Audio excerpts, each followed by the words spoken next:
He has to warm up. Yeah, I'm sure Charles will know that I'm cool shit soon enough. Charles said, "Keep his name out your mouth." Well, Charles, we have other Charles was imaginary friends we're going to play with. He runs off a point system. He said, "You got -2 points." Okay. Welcome back to A Song in Leaf and Bark. My name is Talking with Adam, and you are talking with Adam because my name is Adam, and I'm talking to you. Last time we left our woodland critters. Oh no, that's not how we start this one. We find ourselves in this whimsical village in the deepest part of this uncharted forest where the animals are awakened. We see badgers pushing wheelbarrows wearing those like simple tunics.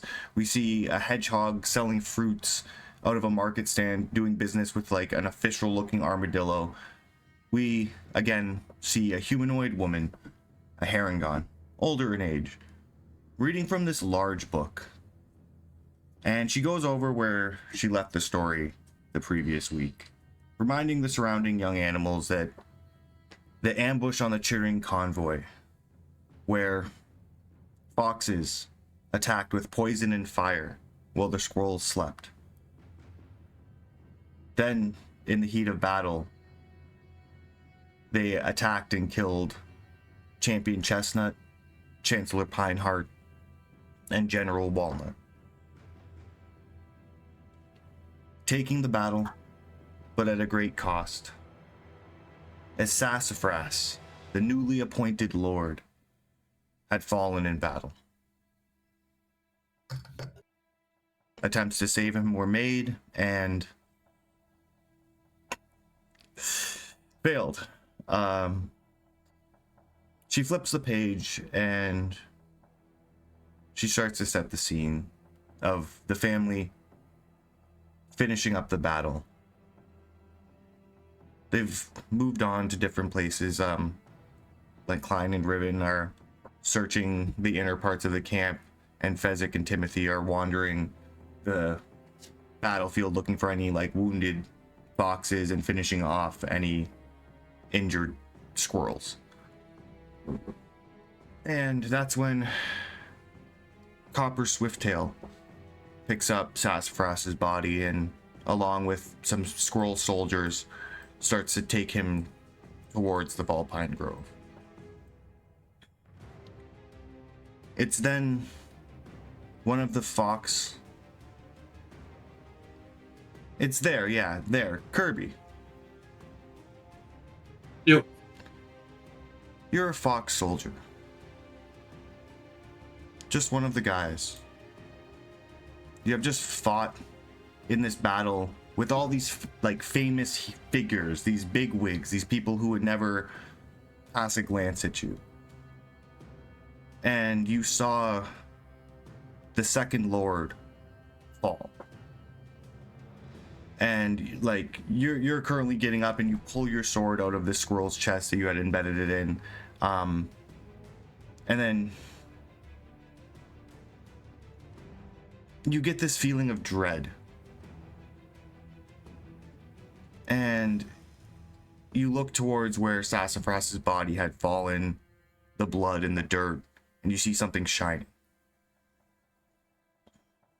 And go over and you look, and it's the golden leaf amulet, the symbol of power in the Vulpine Grove.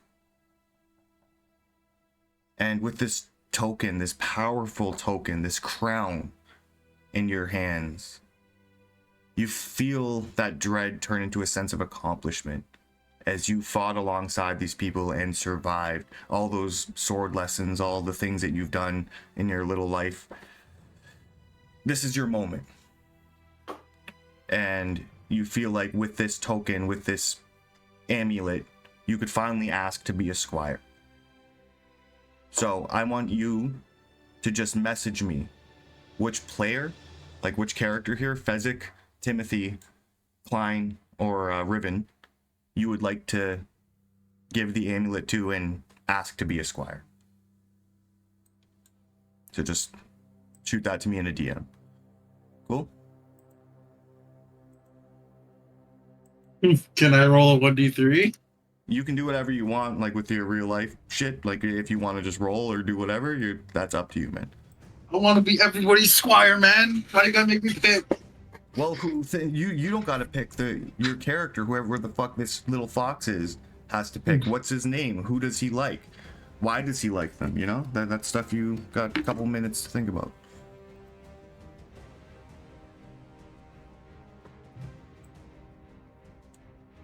Pick me. But I do need to know which player, like now. Not to put you on the spot. I'll pick. No. Message it to me.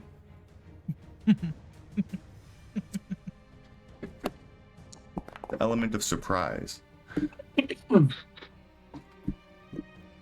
Yeah, he'd just be a bark too. Like his name would be Arden. Arden? All right. Yeah. Cool. Yeah, you'll get your intro in just a second here. So, we scan around. It's a lot of bodies, blood, fire. The smoke is still in the air. The fires are put out. The gas has dispersed. Fezzik.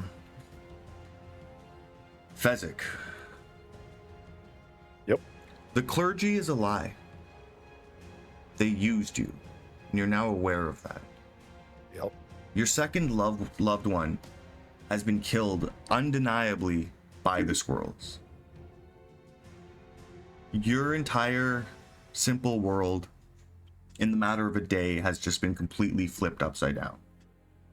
Yep. And you're still finishing up this battle. You're currently like standing near Timmy, Salty, and the little squirrel that you've intimidated into being your friend.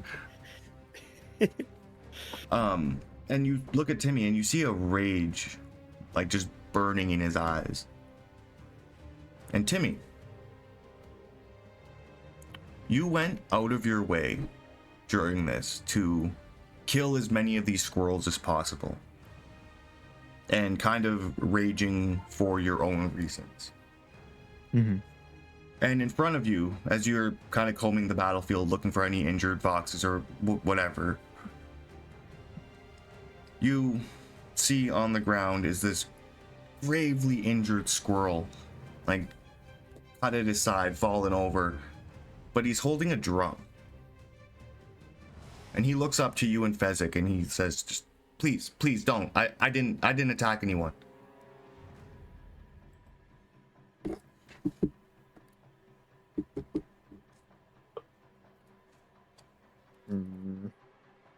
This is like a squirrel trying to like get away from me.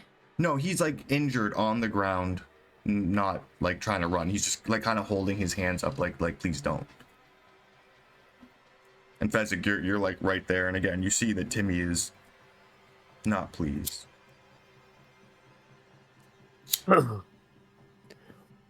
Oh, what do you think, Timothy? Do you believe this squirrel? Timothy's gonna raise his glaive up in the air, like over his head, executioner style. And he's gonna say he's as guilty as the rest of them.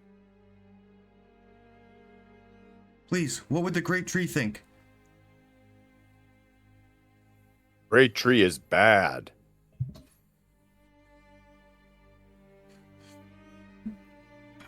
I didn't attack anybody. I didn't do anything.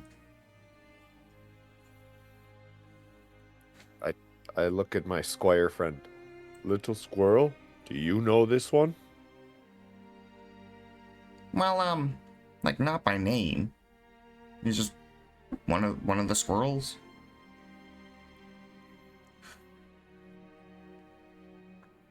You know, General Walnut likes to have some instruments playing during combat to like inspire the people.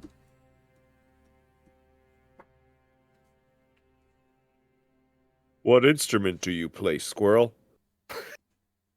He's very wounded. He like leans slowly and like taps on the drum he's holding a couple times.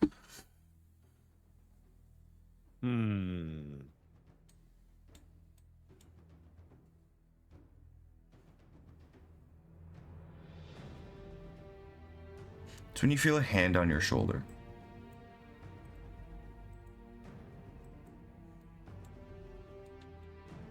And that's Fox wearing a hood, like black hooded robes, standing beside you.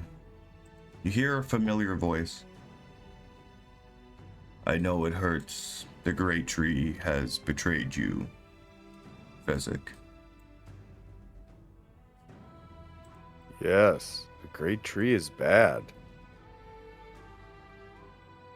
To take it out on this young squirrel may not be the best option. As you see that this hooded figure is actually Chancellor Windwhisper. Oh. Timmy? I don't know. Timmy looks mad.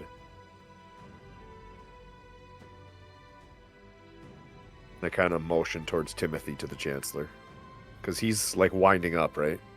Yeah, Timothy's holding his axe above his head. He's breathing like super heavy. Like he is 100% focused on like killing this thing. Like he's like foaming at the mouth, like seething, ready to kill this thing. Timmy? And I put my hand out on his arm. Just gently to kind of get his attention. Because he's not paying attention at all right now to me. But I'm just put my arm on him. Timmy? The Chancellor's here.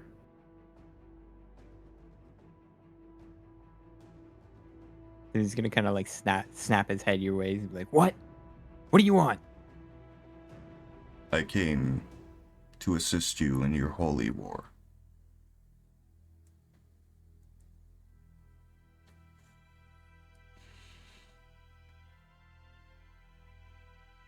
He says, don't kill him, Timmy.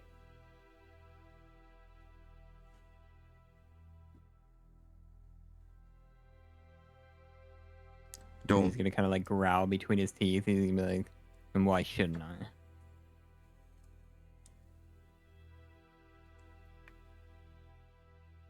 If you allow rage to consume you, affect your choices, you will make poor ones. Is there any reason to kill this squirrel?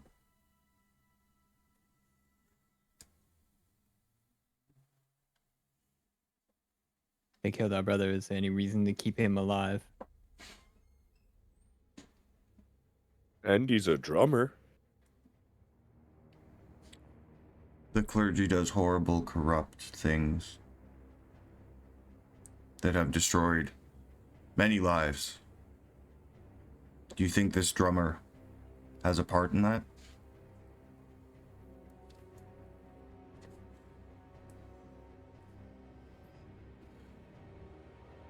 Have any reason to believe that he's not?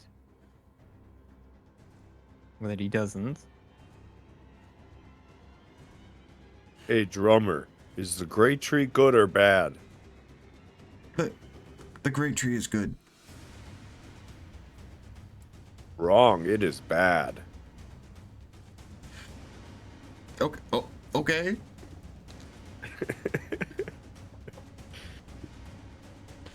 I just want to go home, man. Salty like leans over into your ear, Timothy, and it's just like, fucking do it. Do it for the Lady Alara.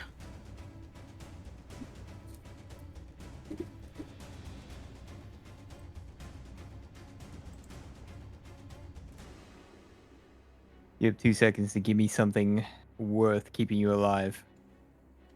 He looks around frantically and panicked and then holds up his drum as an offering.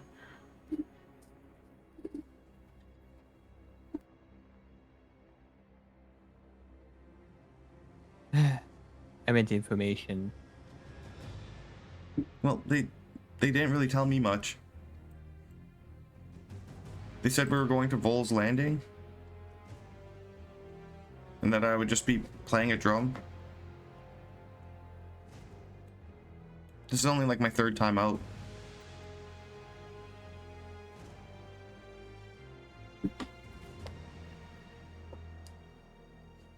I take the drum.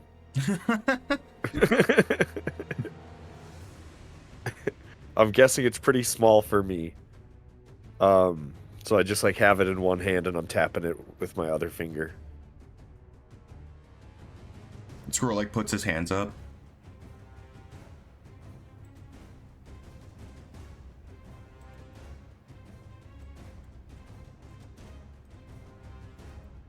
Timothy's gonna bring down his glaive very hard and fast, just beside this squirrel. Oh.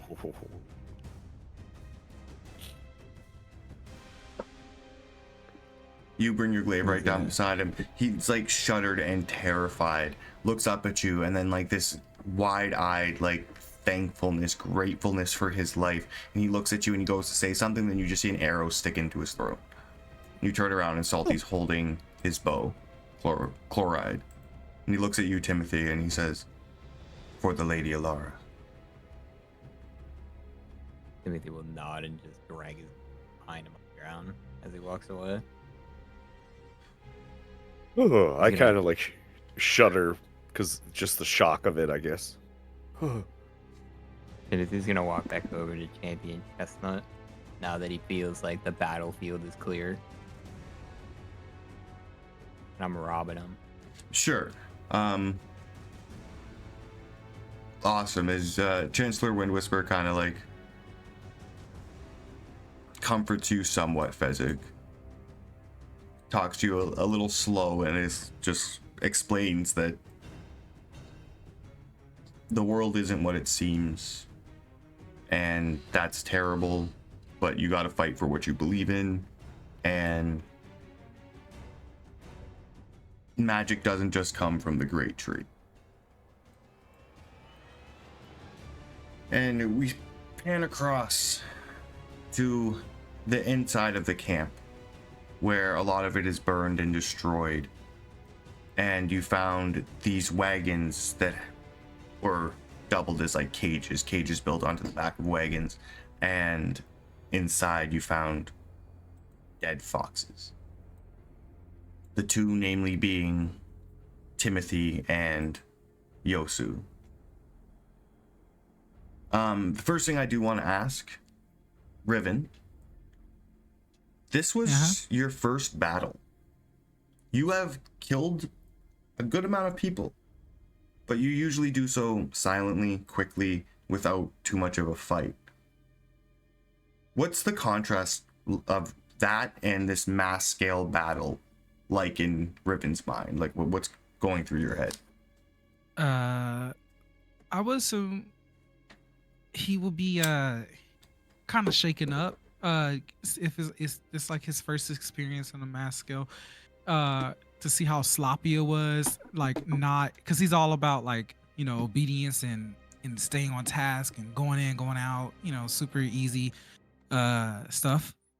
But and compared to like that compared to this, he's very much scared of like large scale battles now. Like he's shaken up. He's a little bit terrified. He's running on adrenaline. He almost died.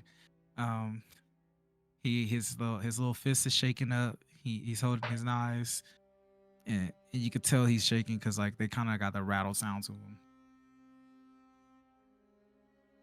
He's not cool as he used to, like as cool as he usually should be.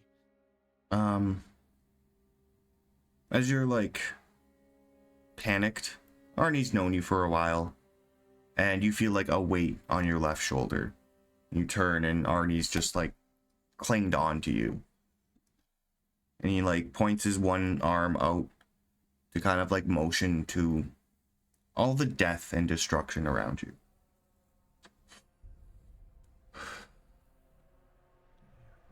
I see it, Arnie. And he says, "You made it rain fire and poison. they'll call you the Plague Bringer. I don't want that name. So he like pats you on the back with his little spider Ernie. hands. Ernie, please, no. This is all. This is fucked. You see the. You seen the wagon. This is it's not my intention.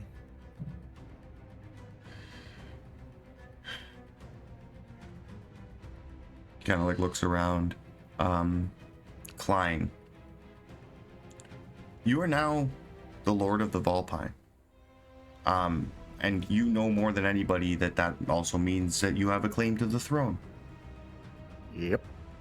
It came with the cost of sassafras and a lot more. And you are currently looking at the body of Timothy and Yosu. Yeah.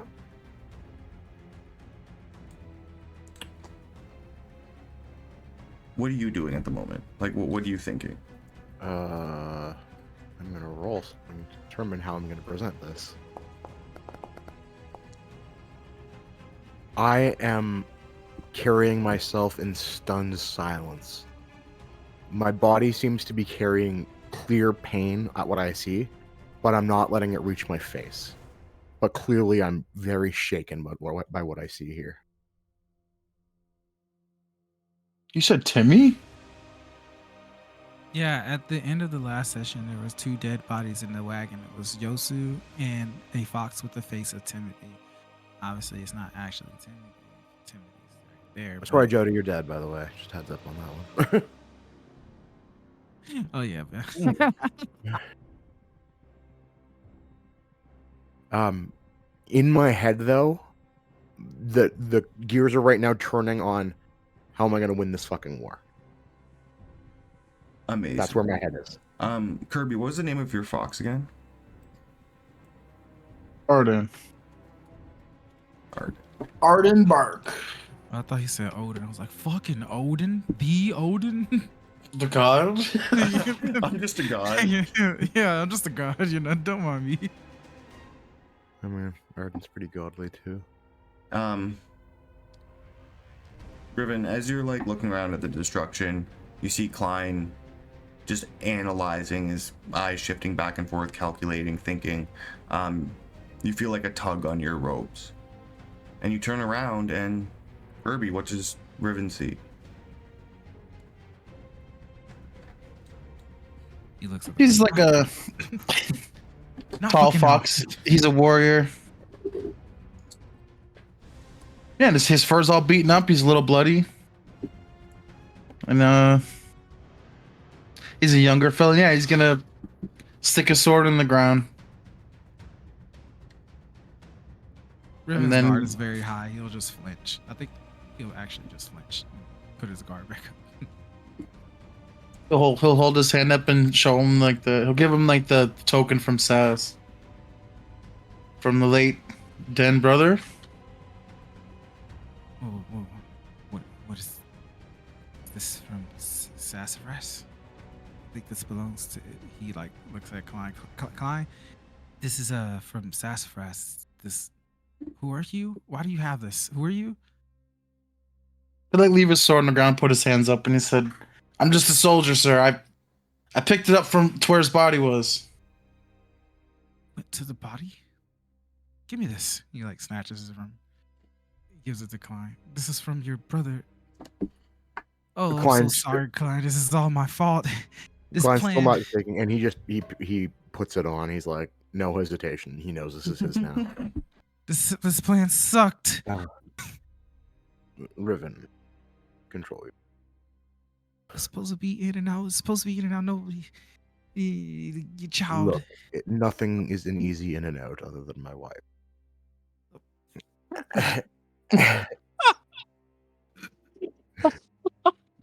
Amen to that. I look at this soldier who delivered this. You've done a great service in unknown territory. What is your name? Name's Bark. Arden Bark, sir. Arden. Well then, what is your rank? Clearly you were in the battle. Well, I'm just a soldier. A No volunteer. rank. Well then, you clearly survived where others did not. What do you wish to do going forward? I'm not the smartest, but I seen that all the battles are fought in the light, and I seen that one, and I'll point at Riven. The way he fought, I pledge myself to him. I almost died. You're still alive. My plan went to. It killed those people in that wagon over there. Maybe the best thing here would be for you two to support each other, as it were. You wish to be under his service. You wish to be his squire. That's what you want. I would like to serve under him. The squire's his squire, sir. I'm your squire. No, I don't have a squire anymore. You were a full-blown knight. You're going to be elevated in ability very quickly soon. He just looks at the fox. What is your name again? Pardon, sir. Arden. I can't. I pledge promise my you- life, and I'll pull the sword out of the ground and put it up in the air. He flinches. Please, not right now. I'm on 10. I am on 10. I just need.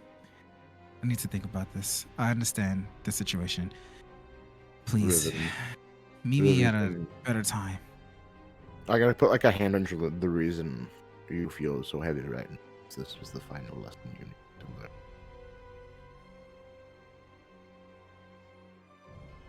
Yes, sir. Anyway, I'm going to actually have you both kneel to be knighted and squired, respectively. Oh yeah. Okay. Yo. I'm gonna Riven do it with kneels. silencer because it's what I got on me. His ears will perk up like he's surprised. His eyes will go big, and yeah, he'll kneel down. I will tap silencer to the crest as if to like imbue it with power of my name. I name you knight and squire of Pine. And nay, all are very happy. You may rise. Riven rises. Stand up too. He'll stand up. has like a- I'll give he my has life. like this shocked expression at the scene. But he looks to Arden and is like, I'll talk to you later at my shop. He'll give him the nod, and he rises. He's like, I'll give my night. I'll give my night. I'll give my life and more for the grove. You see Emmerich bark, reach in his pouch, take out a scroll, open it, take out a pen and quill, like on the battlefield, he's bloody, and just like, go. Riven Swifttail, the unflinching, master of herbs, knight to the Lord Klein. And what was that other one, Arnie? Plaguebringer. And the Plaguebringer. I don't want the Plaguebringer. I don't. I will never answer to that.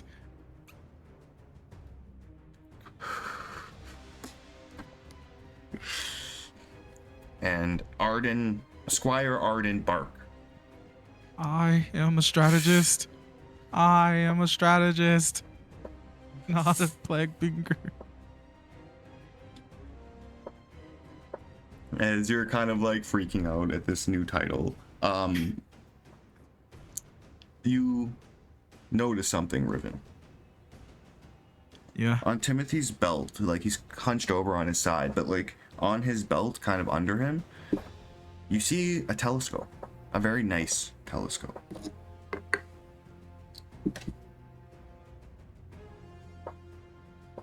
Riven points at it. Klein, as soon as you take note of this spyglass, memories just flow in of when you were much younger, of Timothy carrying this spyglass around. From like 6 to teenage years. Back when he wasn't so I like gesture vaguely.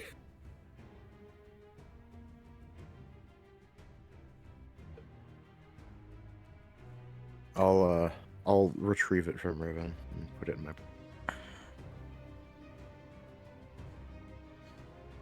Yeah, it's like ornate. It has engravings of waves on it, and if you look through it, oddly enough, it doesn't magnify that much.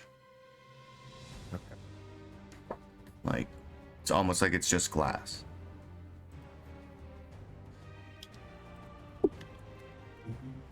I'm gonna look around. I think we have to burn these.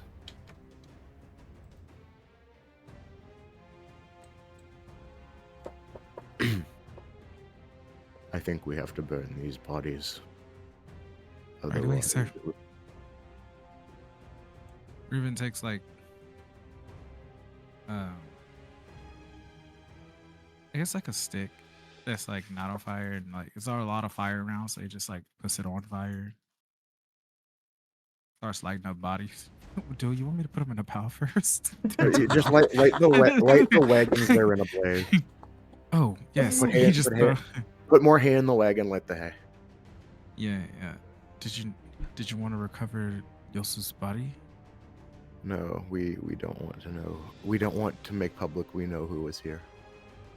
Right away. And he like stuffs the wagon, the cage, with hay, and he lights it on fire.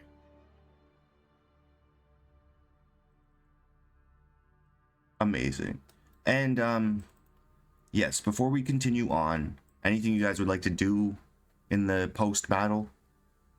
I know, Timothy, you were gonna loot Champion Chesternut. He has like leather armor, studded leather armor. He has some javelins, and then he has his prize, the lance skewer.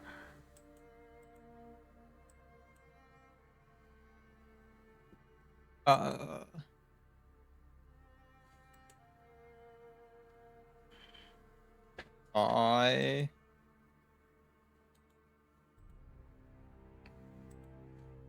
Yeah, I'll take skewer just for the memes. It's gonna go up as a trophy.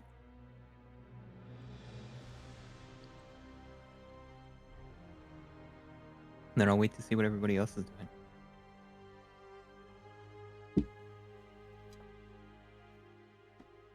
I'll ask Lord Klein for permission to question Helmy. She was supposed to be watching the kids, and Yosu, one of the kids, ends up in this thing. So yeah, what Right. the fuck was she doing? No, don't let slip you know who was here. You said what? We're trying to pretend we don't know what bodies were found. So just make sure you don't allude to anyone that you know what corpses were found. Oh no, I'm just asking her, where's Yosu? All right, go for it. Yeah. Yeah, you all like meet back up on the battlefield. Ribbon and Klein, you do see that the spy who assisted you was Chancellor Windwhisper. I give him a hug. Oh, that's unnecessary, but thank you. He doesn't ever say anything to that. He just walks away.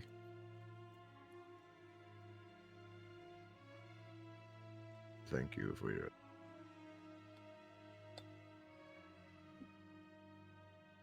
I've always played my position, but my true allegiance has always lied within the Vulpine. Fuck you, we're foxes. Fuck you. No, Fox. fuck you. Foxes.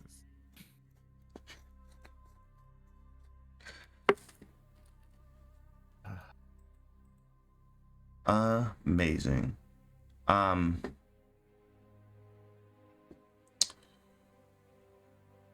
So yeah, if there's nothing anybody else wants to do to wrap that up.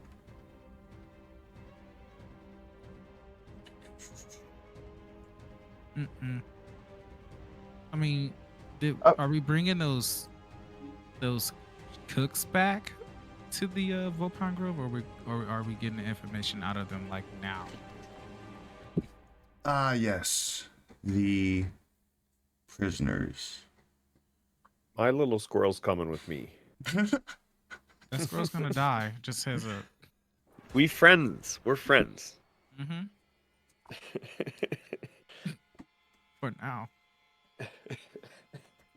Yeah, Arden would just clean up the battlefield, like picking up like all the weapons that he'd known was made in Volpine and stuff like that.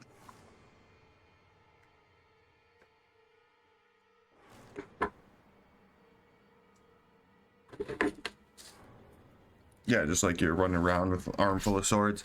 If you're questioning, if you're gonna send them off now, questioning the support staff, they would tell you that recently, due to just some political developments with the taxes and the clergy, some like Vol's Landing and Ponderosa haven't been trading food with Squirrel Reach, so their main food source has been coming from Cherry Spire.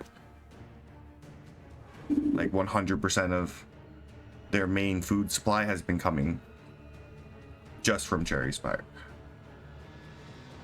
I see.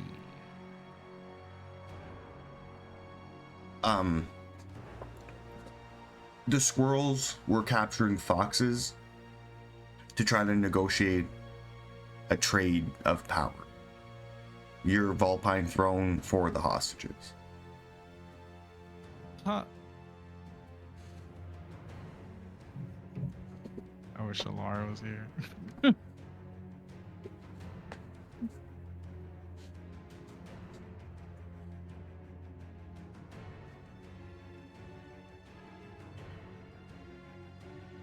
And that like chipmunks in Squirrel Reach are basically slaves at this point.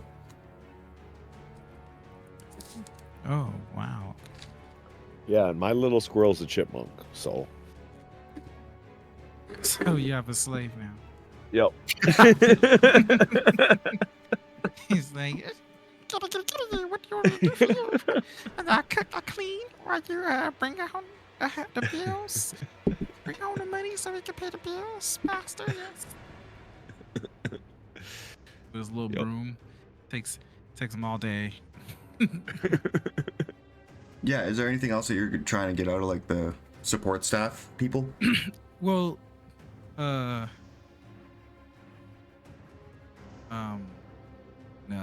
Other than the fact that's like, it's weird that you're a bunch of cooks not getting your food source. So, like, what was the point of? No, bringing you guys along? there was only like 3 cooks. There's like Oh, okay. I thought medics, they were a navigators, bunch of musicians. cooks. There's all sorts. Actually, because I think you rolled like a 19, so a couple of them still did defect and tried to attack you, and it was only the cooks. So like, there's Okay, no yeah, cooks that's here. what I You killed remember. them It all. was like 3 cooks that came after me. Yeah, okay. Yeah. Okay, yeah, no. There's nothing else because like you already answered the question with the captors. I was gonna ask that next. Other than the fact, were you guys gonna pass through peacefully, or you're gonna? No, that's right. You weren't. You were gonna try to bargain with us. Yeah. Okay, yeah, no. Yeah, I'm done. You deserve whatever happened to you. That's what he says. Yeah. Is there anything else you're trying to press out of these guys, or? Me personally, no. But if anybody else, Nope, not me. of course, like always, I'll relay back information to Klein.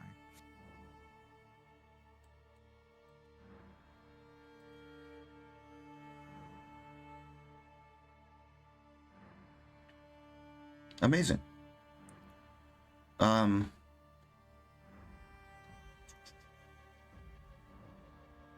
So we're gonna go back to title screen.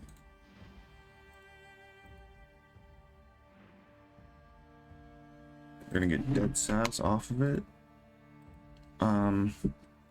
Over the next couple days, it's a mournful time. The morale in Volpine is not great. You know another unearthing needs to happen and happen fast because you're at war.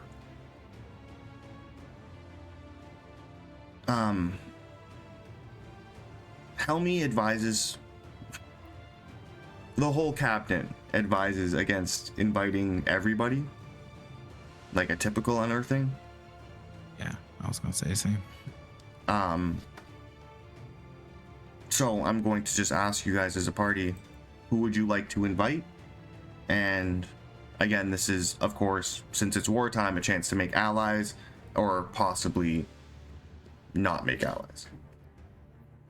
I think I would take the perspective of in asking for a representative, but not specifying who the representative should be.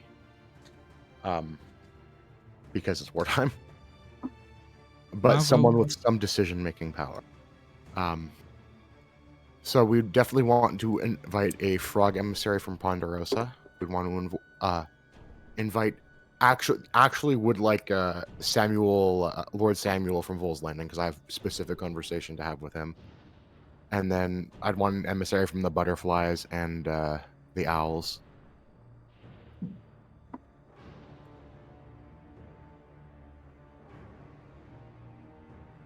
So Ponderosa, Vol's Landing, Cherry Spire, Shadowfen. Yep. And if we can get, if we know of any chipmunk resistance, we'd want to give that legitimacy, but I don't know if that's a thing. Oh, okay. You and Riven have a whole network of little spies. Yeah. A whole bunch of things going on in the burrow. I'm going to let you, what should this be? Should this be an investigation? Yeah, I think that makes sense. Investigation or history, I think both make sense. Investigation or history?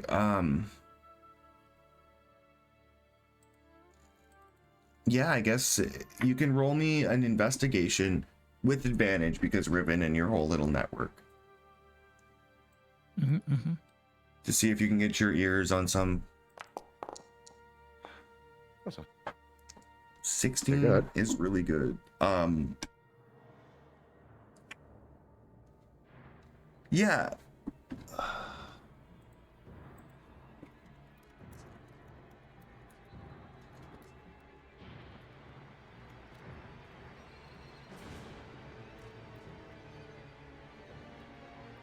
Did I have my internet die? No. I'm just buffering. Alright.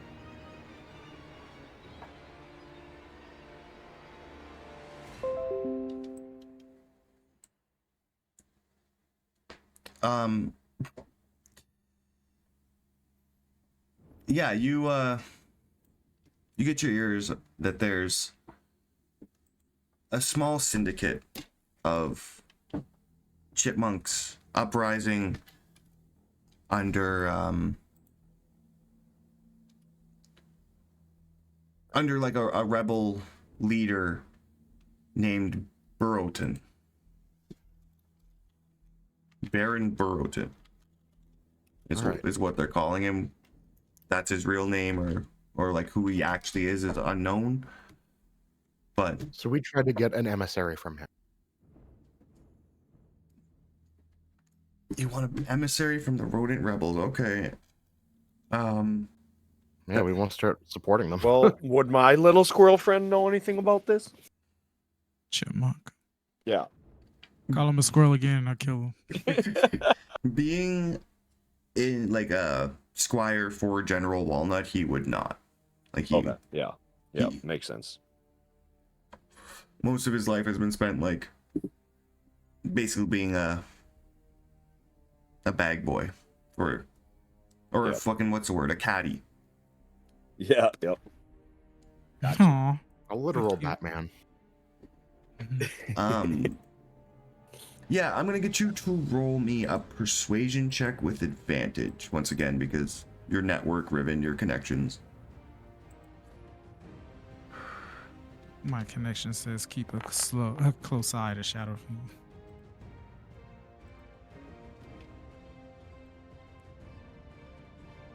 A 17 will do it. They're gonna send an emissary. They're gonna send one of the higher ranking rebels named Nibblesworth. But they they Nibblesworth. but Nibblesworth wants full immunity while within the Vulpine Grove. We'd grant him immunity from anything that's happened to him before then. We will not tolerate capital crimes while he's here.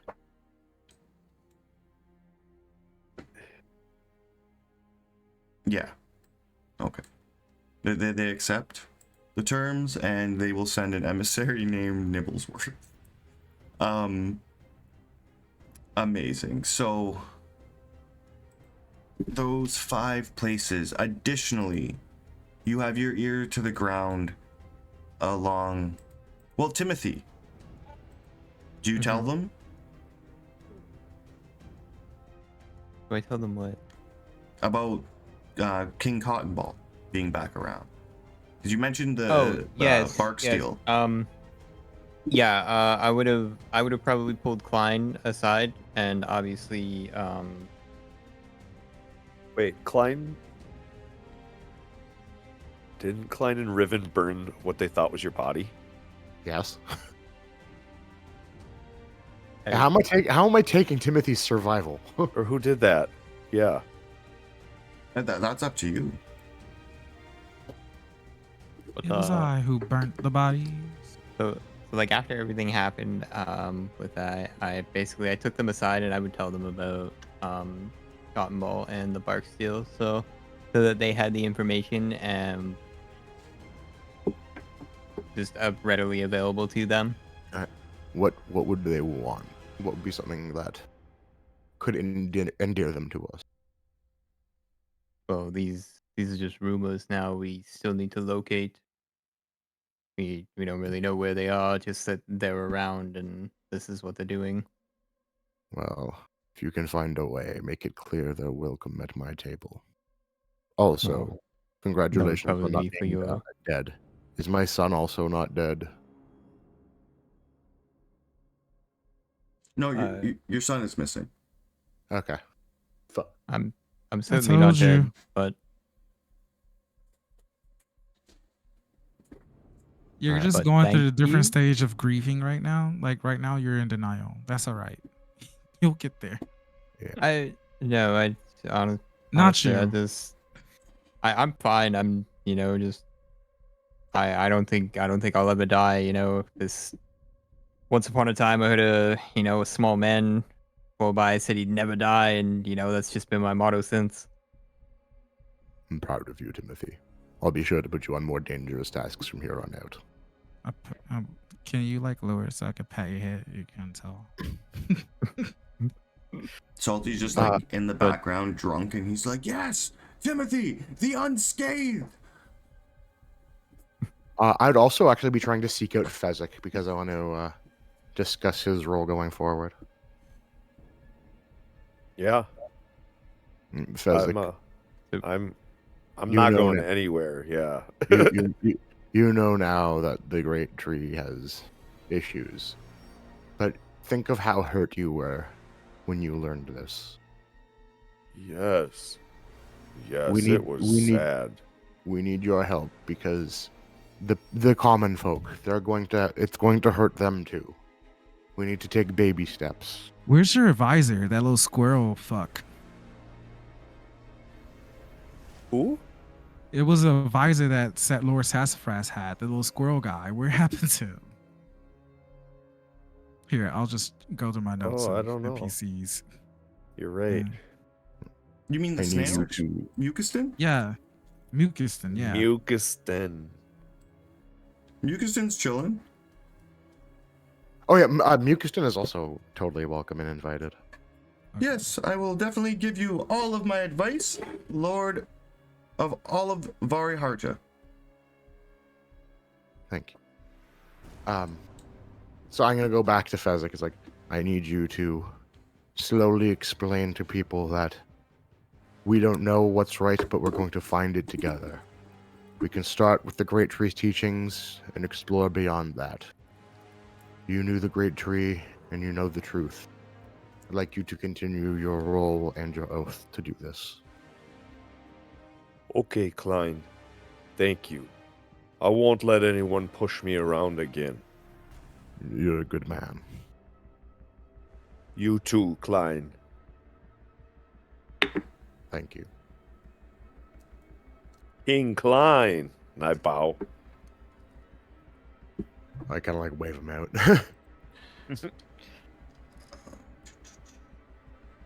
Yes, Timothy, are you going to try to organize a meeting with the or with the rabbits?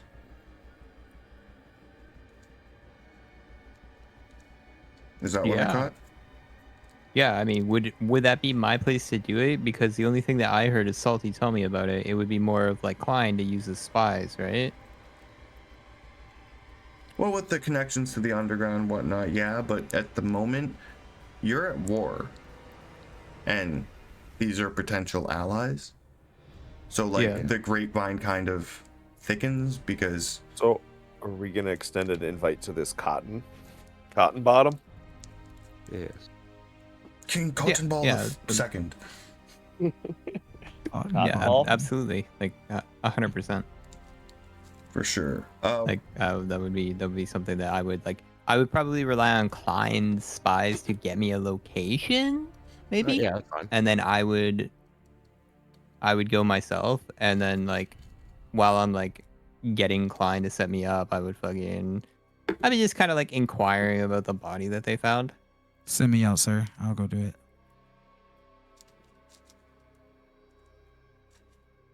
Both of you together, we need this done right, and we might He need is both not of your resources. stealthy. Don't want a big clumsy ass fox behind me. No, you go separate directions. Okay, yeah. Cover okay. more ground that way. I mean, just stick close. It'll be right on top of me, but you know.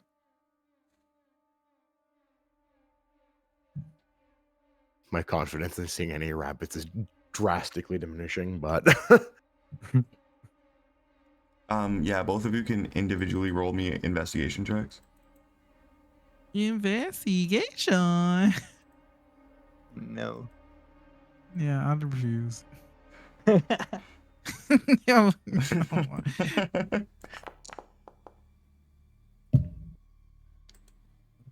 I have anything that can help me with this? wait, do I though? I hit level 11. They said I ought to get something. I don't know. Do you have anything that can help you with this? What does Timothy know? Who can Timothy talk to? Are we technically going to a different area and or city town area? What do you mean? Well, I chose a background, right?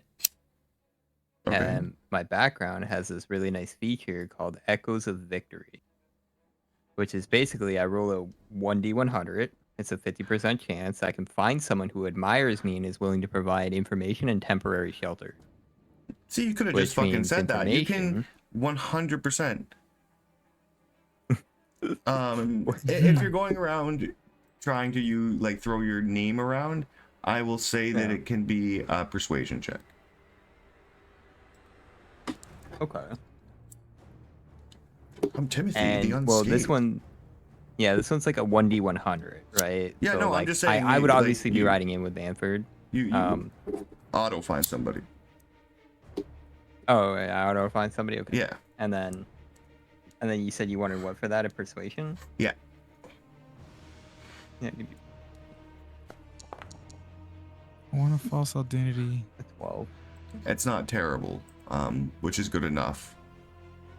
You get contact with the King Cotton Ball the second. Well, former king, or former prince. And he kind of gives you the same spiel that the rodents did. That meeting is kind of too risky for him, so he's gonna send a Harold Fuzzy, and he expects him to be safe within the grove. Oh, absolutely. I will escort him myself.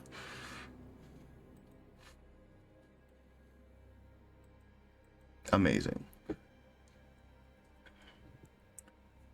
And so that first day goes by. On the second day, after you've rested, have had some time,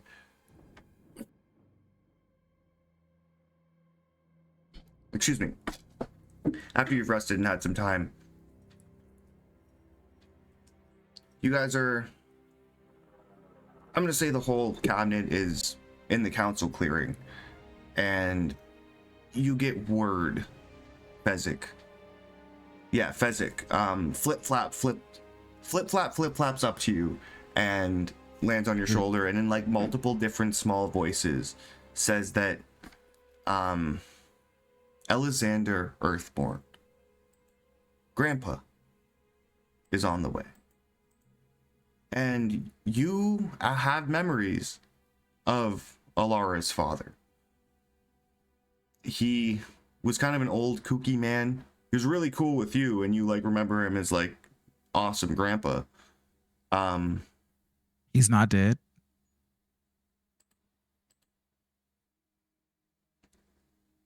Sorry, great grandfather. Okay, I was about to say, holy shit! I think we established Great grandfather. Yeah, who you would have known when you were like 6, and Klein being younger, you probably would have remembered him somewhat as well. And Sorry, if you have something else to say, go ahead. Otherwise, I was going to say something to Klein. yeah, sorry, I'll just let it out now that Klein, you would know that he won a trial by combat for doing magic, and he won, so he got to leave. Okay. So now he's coming back. All right.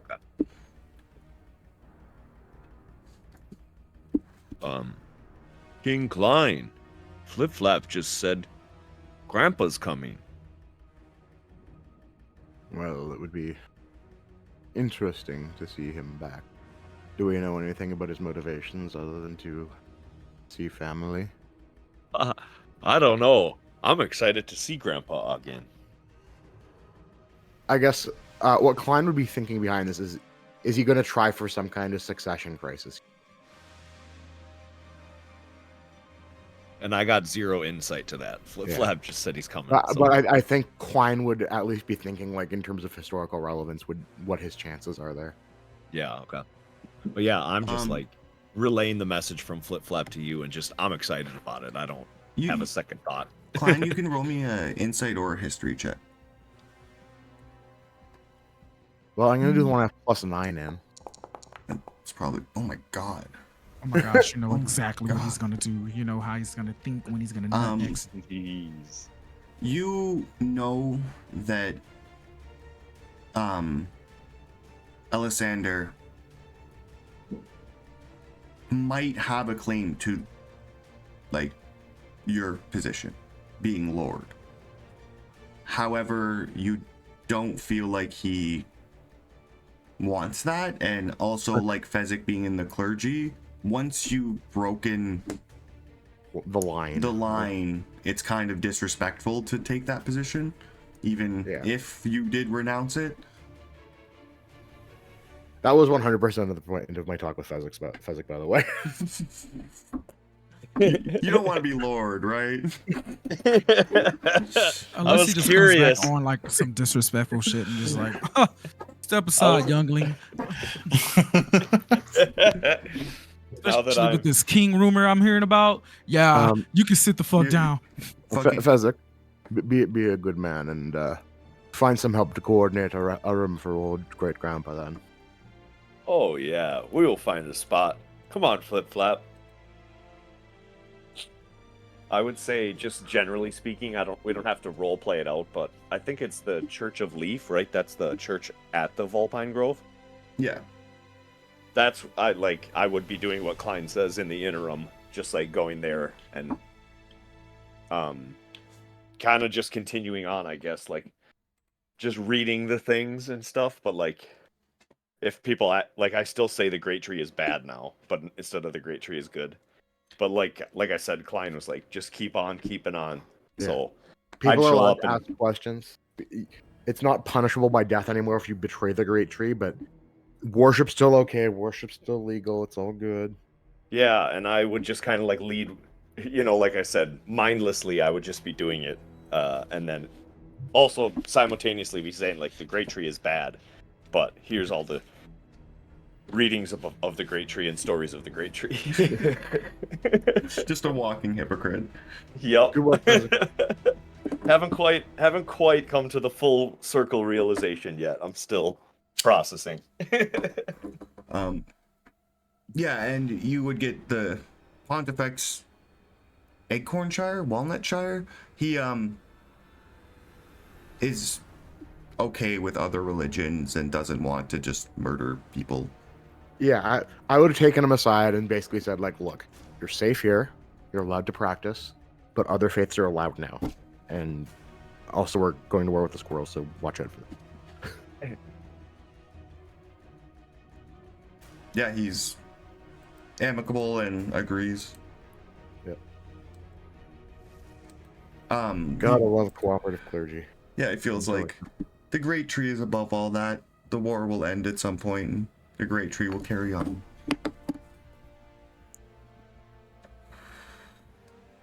But with Surprisingly agreeable dude.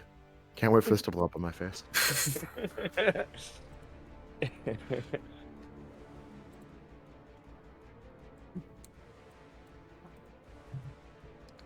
Yeah, I'd say for Fezzik, all of the blame is going in his mind currently, because he says the Great Tree's bad, but in his mind it's Acornius. He's like, that's who he's brooding over, I guess, or whatever you want to say. That's who he holds responsible for everything. Yo, Church Daddy was evil. Church Daddy. Church Daddy. Church Daddy wasn't there. Says I have no vision. Yeah, you don't have a token on the scene yet. Yep. Church Daddy Here, wasn't there. I will put out. What the fuck is his name? Arden. Yeah, Arden. Arden's just following you around now. Ribbon. What's his last name? Bark.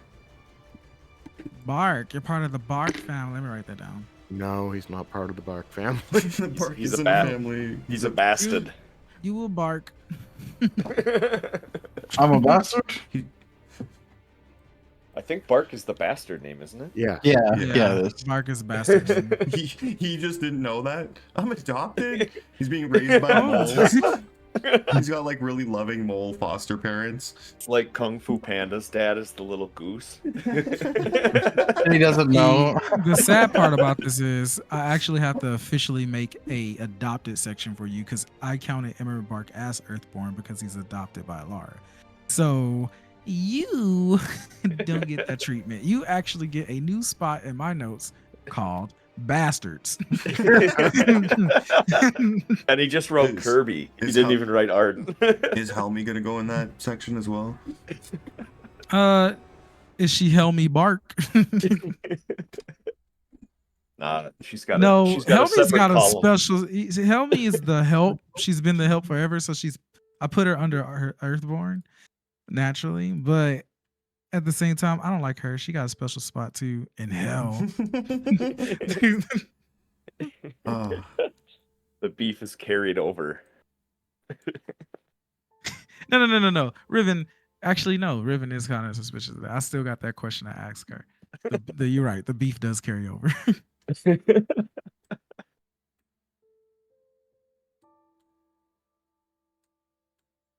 okay.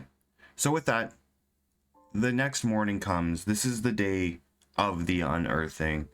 As each party arrives, they are gonna come greet you and bestow a gift or give their condolences and make any light strategic talk that might happen.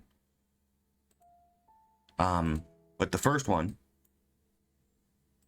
coming in, you hear some like animal cries, some chitters, and like yelling before the doors burst open, and you see your great grandfather. You fucked up your token, but go ahead and Who did what? He said you fucked up your token. I didn't do shit. No, I fucked it up. Go ahead and describe your character and how they entered this place. Oh shit, this curb scares it. Yeah, you'd have like the long gray beard, like the white, where the white. Wait, so you're not Arden? You're gonna leave me with this random ass fucking? You're the first one who said they picked me. That was I was gonna roll for it. That was a pick me joke. Was it? Pick me, bitch. Shut up! I'm not a pick me bitch. Explain your grandpa guy. You Yeah, always playing the so- old people. Yeah, he'd be just like all scraggly. You see like ducks and possums get in the door for him at the big door. You'd have a scraggly demeanor. Like he looks bougie, but it's like all tattered and old clothes. Yeah, that's where Laura gets it from. Yeah, you fixed it. He's got a fox cane, like a big fox head pummel, like on the end of the cane. And yeah, he just comes stumbling in, like, and there's just them in there, like the council. There's nobody else here yet. What the fuck? Who the Stumble again. Who the fuck is that? Alongside I'm gonna say even before. So before your grandfather bursts in, this badger with like, he's wearing clothes, but they are ripped to shreds, and he has blood on his hands and his face. He runs in like on all fours, skirts up, then he like looks at you, stands up completely straight, like straightens himself out and like clears his throat. He's like, now announcing Stray Bugaboo, and like holds his arm out, and that's when your grandfather walks in. With the blood and shit on him. Your grandfather or great grandfather has no blood on him. This badger does. No, yeah, that's what I'm saying. Sorry, this, the badger Wolverine. with the the Wolverine with the blood on him introduces Alexander Earthborn. And then you see a snail wearing Aw. these like robes, black robes that have like these cold accents to them. And he's kind of just resting on Bugaboo's shoulder. And then scurrying in behind is wearing these big robes over his large shell, and rather than that staff, he has a sword on his side. This armadillo, again, tattered robes, looks a little wild. He's adorable. I don't, Grandpa's Bugaboo? what? No. Wait, Yeah. what? That's me. Oh, the snail dude. The snail is adorable. That's what I'm stuck on right now. Grandpa! I recognize him. He'd be hobbling up slow, but like, oh my pheasant. It's Is that you, my boy? And he's gonna It's squint. me. I'm not all about the formality, so I walk all the way up to him and give him a huge hug. Yeah, he'll give him a hug back. He'll hold out his cane to one of his like the armadillo, pass it to him, and he's gonna give him a hug. Nice. Grandpa, welcome home. Who are your strange friends? Who are my strange friends? I've forgotten my whole thing. Who are you again? With the blood on your hands? The Wolverine like stands up straight again, and he's like, I am gonna fucking eat your fucking face. I mean, I am Sir Hunter Bloodthirst. Pleasure to meet you. I wish you very well and have a pleasant, amazing day. And you see him twitch a bit. Riven like points like his whole hand at him, like that, you know, that boy point that you do. He's like, you trust that guy? Oh yes, this is Hunter. You didn't know his name?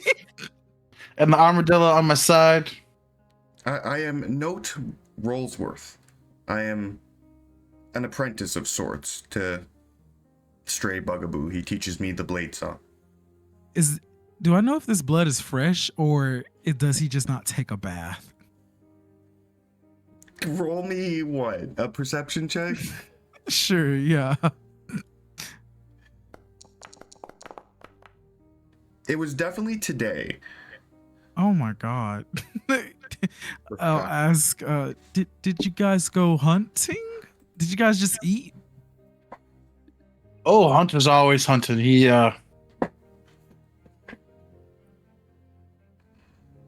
little crazy, but he gets the job done.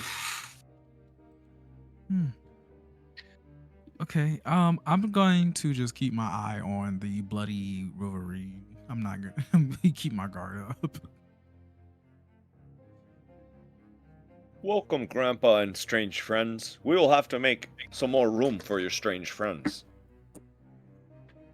And the snail says, I am Icewind Randall. I'm a mage for the Polar Lord Hyberius. Do you know Mucuston? I can't say I've heard of anybody named Mucuston.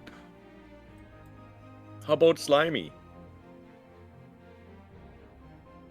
I knew a Slimy once. Ah, me too. I think all snails know each other. That name sounds familiar, but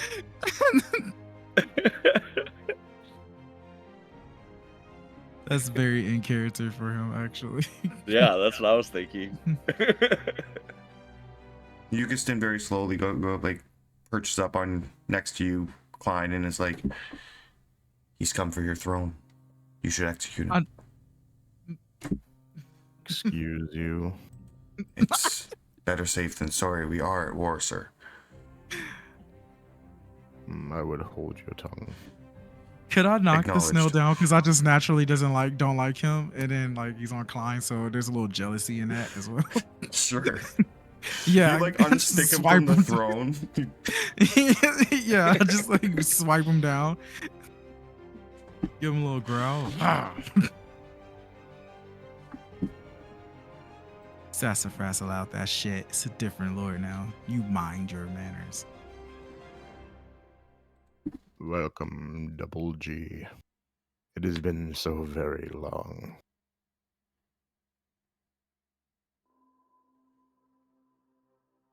I appreciate the cordial welcome home, but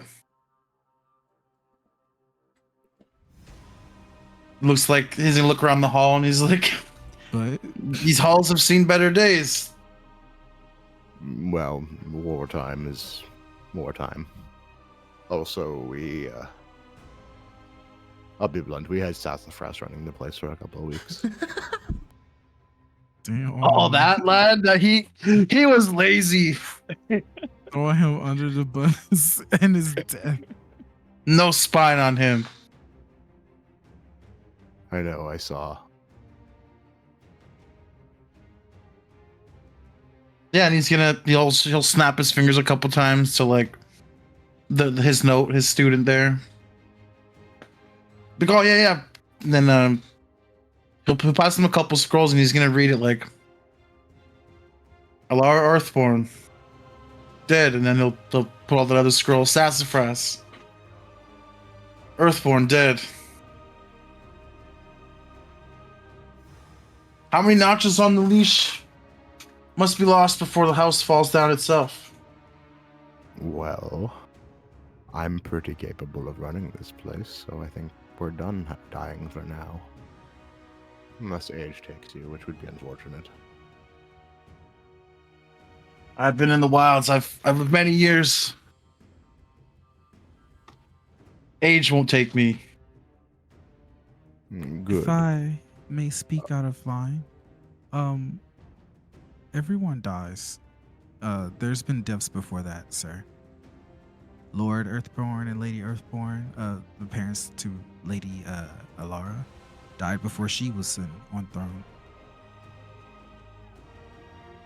Death happens. It's not the say all be all of how good someone leads or how good a kingdom is. Forgive me, I may be overstepping. I've been in the wilds far too long. It is okay. We're happy to see you back, especially if you have more of that famous magical flair.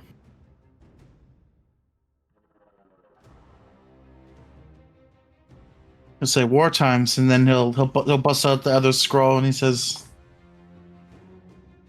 "I've come back to assist the remaining of the skulk."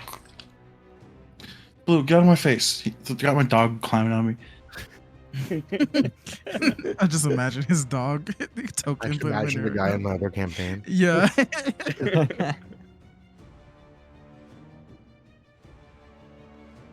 I have 200 strong. Just a couple miles from here. They would be an appreciated resource for the war effort. Of course, you are welcome to contribute in a more elevated nature.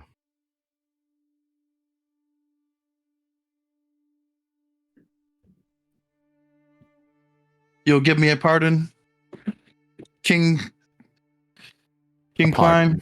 A pardon and a position. You could sit by me, Grandpa. Oh, yes, I would love that. So, no longer Alessander Bugaboo. I'm Alessander Earthborn once again. Welcome back. He'll go and sit beside Fezzik. He'll see the seat. I like how the temperaments match each other. Takes him like 5 minutes, but he hobbles over eventually.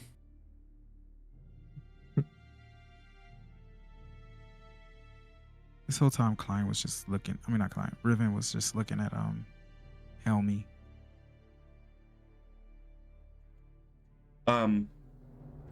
Rollsworth here, your note is going to look at you and be like, "Stray Bugaboo, should we inform the people that they're allowed to come within Vulpine Grove to make camp, or should we tell them to stay put?" I would look to the council and my advisors if there's a good spot for them to set up shop inside the grove. Yeah, you would have space. Yeah, so yeah, I would designate that area and have some vassals kind of sort them out and show them where to go.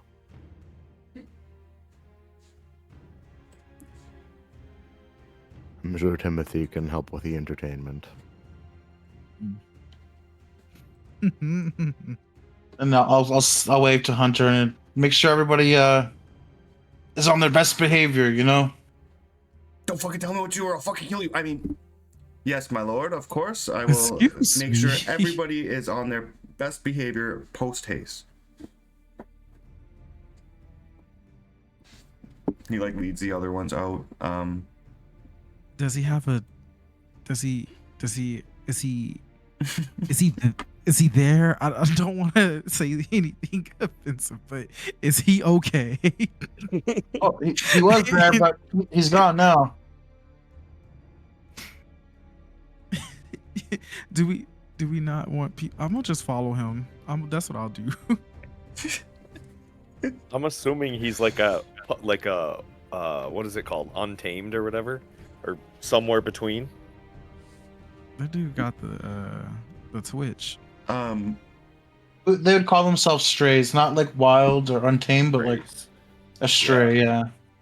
Okay. They're like kind of wild, but still, like I said, they still got like that royalty about them. Yeah. Royalty. Well, like I said, he's not in gross clothes. He's in bougie, dirty robes. Yeah, I'll just keep my eyes on him. I don't trust him. He's a little ghetto. A little. There. Yeah, a little.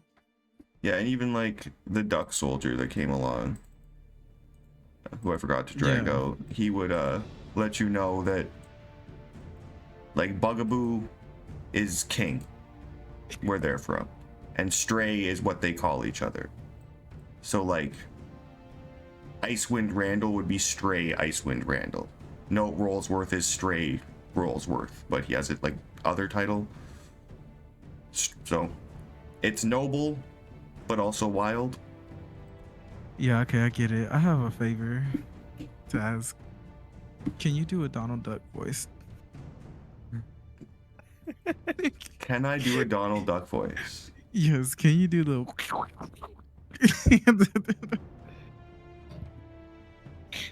Despicable. that That's Daffy that. Duck. That's that's that. Daffy Duck, but that works. Yeah.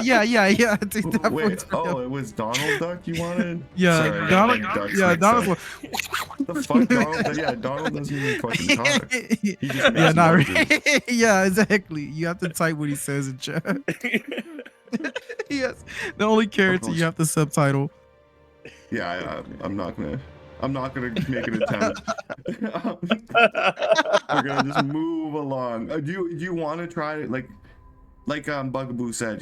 They're miles away, so like you could follow him to the outskirts of town. Are you following him all the way back to camp? Yeah, but I'm gonna be sneaky about it. So on this day of the unearthing, when all the people are coming to like negotiate and do all these things, you're gonna leave for the whole day to go fucking. Fine, I'm It's- not. If Gonna... you'd like to, you're more than welcome to. I just want you to know No, what you're giving I up. forgot that was happening. Okay, fine. Yeah, no, you're right. I'm still looking at Helmy though. I'm gonna just give her like a stare. I'm not even gonna say nothing yet. Adam said, "You sure about that?" Right? Adam said, no, aw.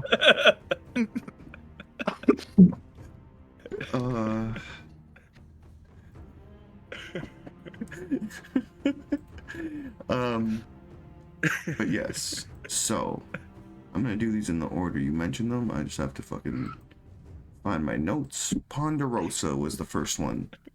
I'll be right back. Sorry. I'll be quick. Yeah, let's take a fiver here. Okay. It's about that time. Okay, yeah, that works. That works. Sounds good. I definitely need some water. Yeah. Ponderosa. Get it? Because it's a pond. Because it's a pond. Yeah.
Oh, I am back.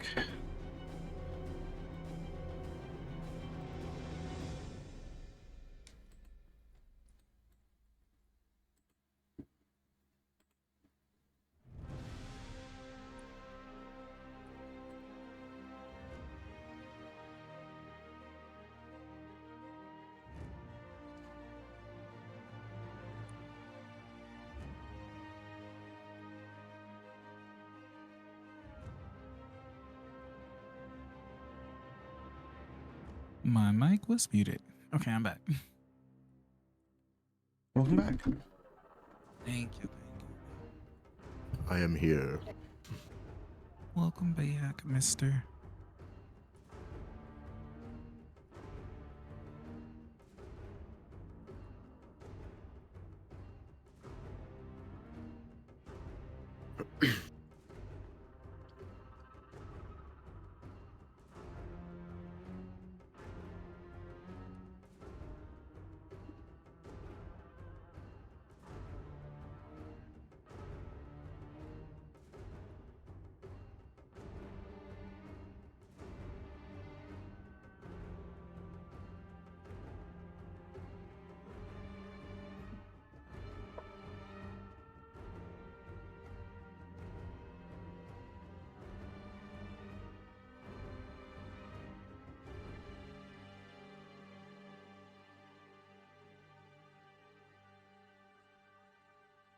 Oh shit, okay. I thought my mic was on ASMR mode. I was gonna be like, oh no. They can hear the crunch of this pickle.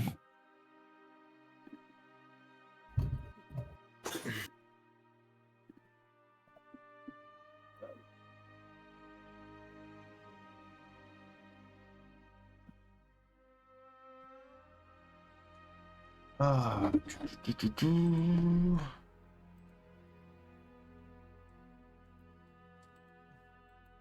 Some motherfucking frogs. So the grandpa's name, is it Alexander or is it Elisander. Elisander? Yeah. Yes, that's cool. You spelt it cool. a certain way. I thought he had the same last name I had in real life. Probably. I'm back. Oh, Welcome who back. you are. Okay. Okay.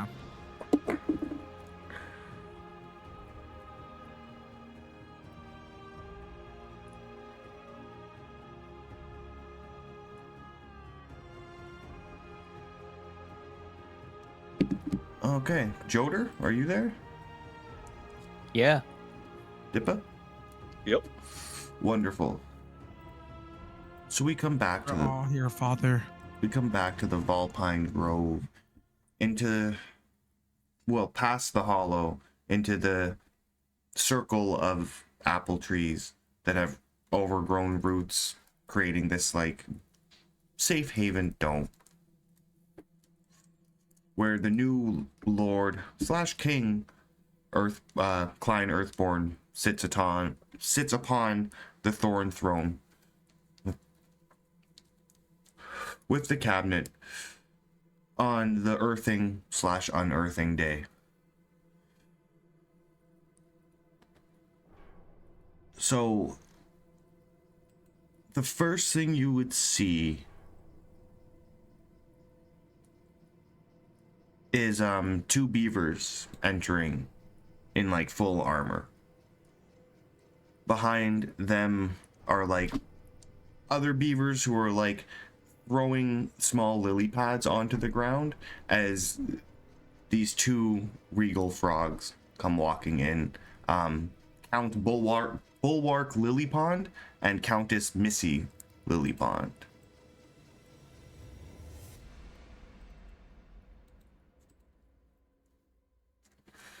Welcome to our humble home, Countess. I appreciate you coming personally. Thank you for inviting us in these most troubling of times, Lord Earthborn.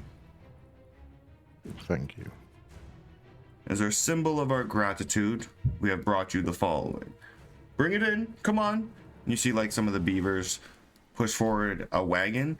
The one has what is essentially a rotted fish that is covered in flies. Charming. This is considered a delicacy of Ponderosa. I'm sure Timothy understands, am I right? I'll glance at Timothy. I'll raise my glass and nod. Along with this, and they roll in another thing. It's a full suit of plate mail, including the helmet, and it's fully gold. It looks entirely impractical, but it is very, very beautiful. I'll kind of snap my fingers at two of the attendants helping out with the events, and kind of point to an empty space for them to clear to put it. Yeah, for sure. Like these two, like kind of scrawny foxes, like nod and they run over and they start moving a couple tables. Take Getting this. displayed right away. And then, like, as they're taking it, the Frog King looks over at them and takes the liberty and is like, I would like the wagon it came on back if you could lift it off without scratching it. And these two little scrawny foxes, like, look at each other, kind of spooked. I'm gonna point to like Fezzik to help out.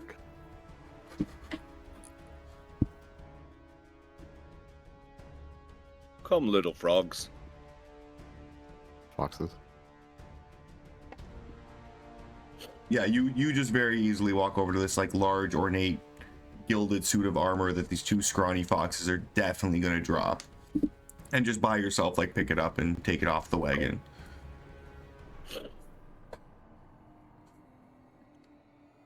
Thank you for your humble gifts. I respect them very much, as do I respect your presence here. Understandable. They say a lot of distasteful things about the Grove as of late. But also the commoners like to gossip about the magnificent. And who can blame them? You're not wrong. I'm not going to beat around the bush. I respect you too much for that. You want to pay less tariffs and you want more control over your waterways, right? Yes? Well, I have more of a claim to the throne than the squirrels do. I will guarantee those for you. They'll be financed by cutting the financing to the church, and you will have more autonomy over me than you have ever had before. Oh, what a wonderful thing you're willing to do for me for nothing in return. I'm asking you to acknowledge me as the rightful king. That is not nothing. Ponderosa cares not for the endeavors of those on dirt. If the squirrels win the war, the squirrels will be the king. If the foxes win the war, then the foxes will be king. It makes no difference to Ponderosa. I guess the better thing to say would be, what can we do to prevent your antagonism?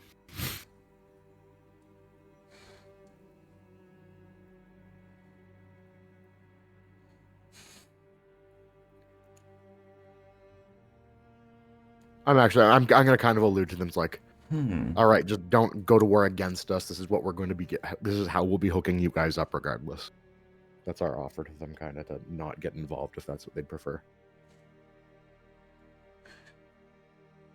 Yeah, you can tell that Ponderosa, although they do have like a fairly sturdy military force, Yeah, they're fence riders. yeah, They, and that's fine with me. I don't want them mobilized against me, though. Us, rather. And then I'll gesture to like the seats for them that have been set aside for them with some of their own local delicacies that we would have imported literally in a caravan like 2 hours before they left, so it's still fresh.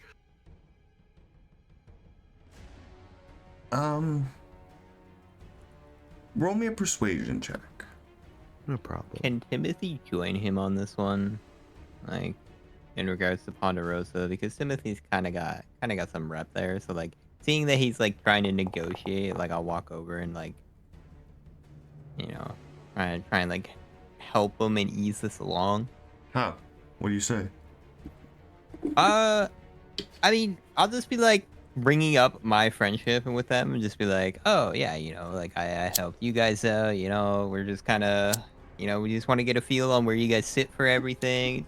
Just want to make sure that I'll kind of like catch on to what Klein is hinting at, and be like, we just want to make sure that you guys aren't, while we're dealing with other things, we're just gonna make sure that you guys aren't against us. Yeah, you can roll another persuasion check, Klein. I assume that first one wasn't enough, or what? Crit fishing. Okay.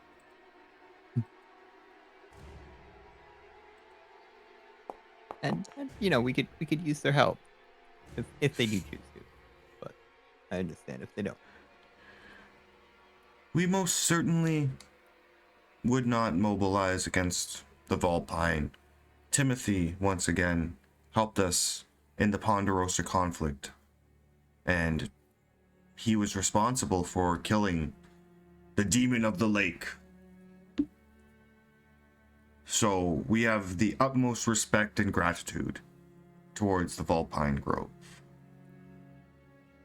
Thank you. It is good to be among friends. And Timothy will be like, come now, let me show you the receipts, and he'll like walk over like and put his arm around the two frogs, like completely like non like formally, and he's like he turns them over and walks them over to their seats.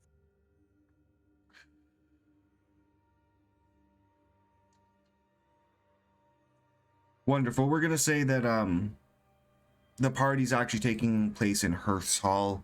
You have a lot of foxes already setting up the buffets and whatnot there, and like they're gonna go be seated there because they won't be actually watching or listening to the conversations of you and the other noble leaders.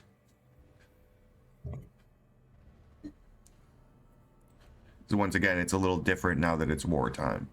Yeah. Okay, what was the next one you guys said? On my sheet, it has the Vols Landing folks. Yeah, Lord Samuel. So The moles. Try to sell to them again. oh yeah.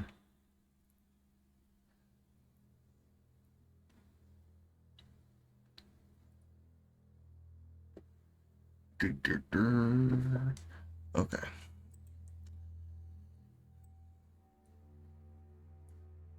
What is this?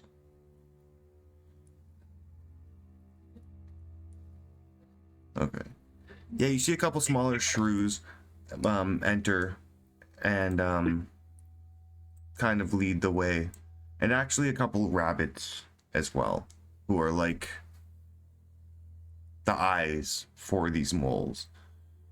Okay.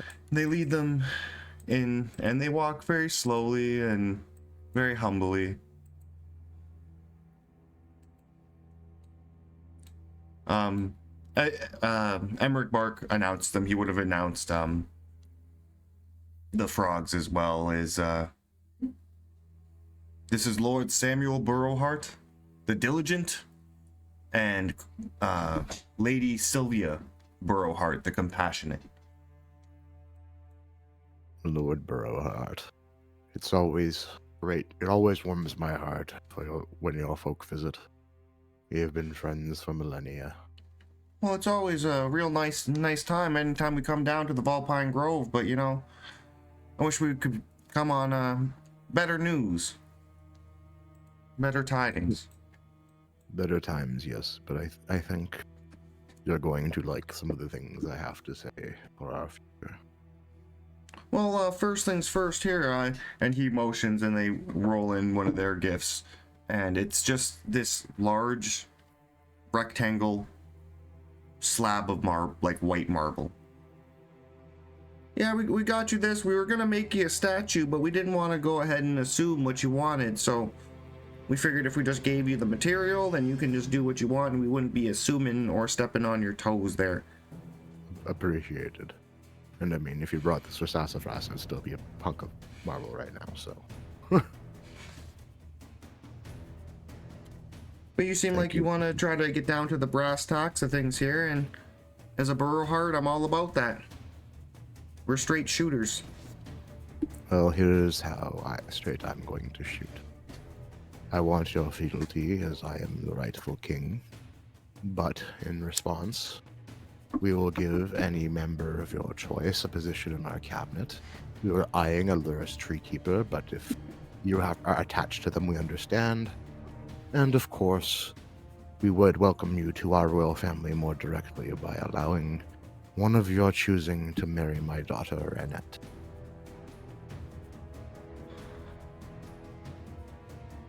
Oh, well, that's all very nice and mighty kind of you there. And he like looks at Sylvia and like they whisper for a second.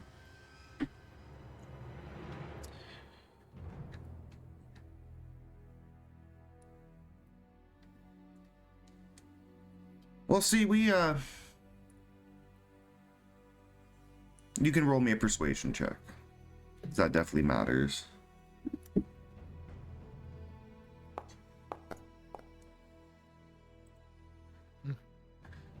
Yeah, we definitely can help you out there. I don't know so much about the marrying into families just yet. You know, it's a little too soon. First date, haha. No worries, the option is there for you. Though. But I'll tell you what. You're going to be fighting a war. Yes. You're going to need things.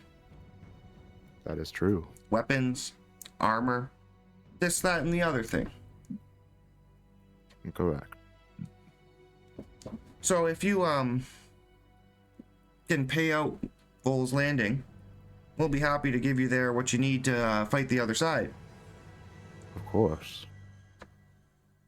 You are our companions, you are our loyal vassals. We would not dare treat you poorly, and you will be properly compensated.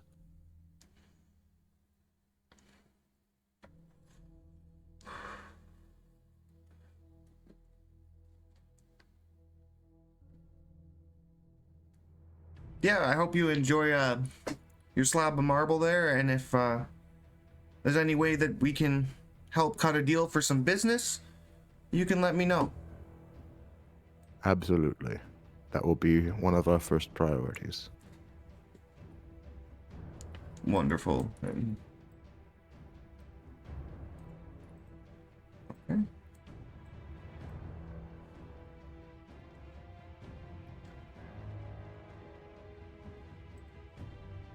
The next one up is the butterflies from Cherry Spire.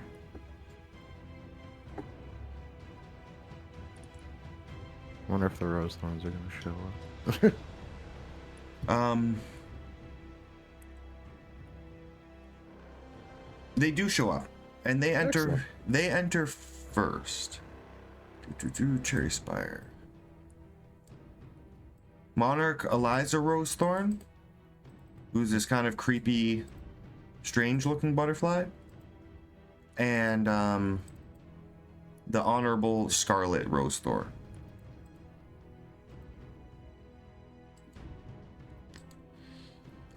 Behind them are like these giant ladybugs throwing petals into the air that seem to float and wind kind of unnaturally.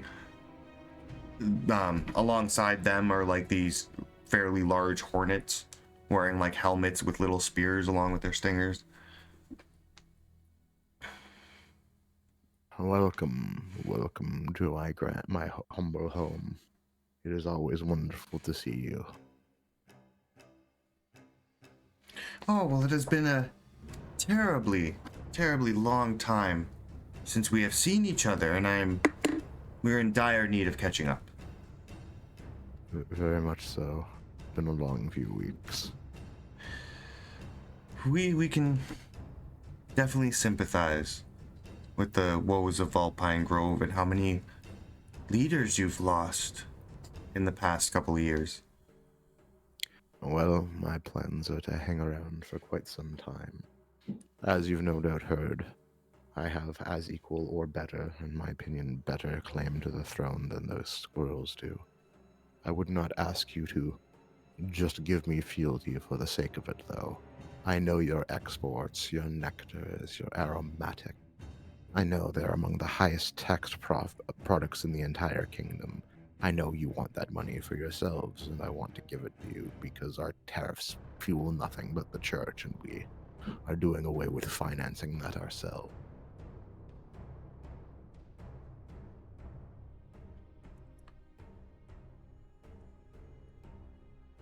Well, we would always be interested in proper business with each other.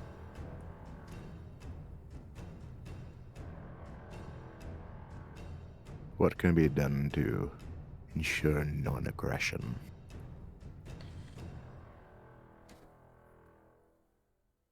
Well, we've had conflicts with the squirrels. We're well aware of the accusations against Cherry Spire regarding these mice that have tried to poach some of your eggs. But at the heart of it, we don't despise foxes or have any ill will. We did not orchestrate anything, and we've had actual battles with the squirrels over territory. Well, we're going to continue to destroy the squirrels, and we'd appreciate your assistance where possible. Well,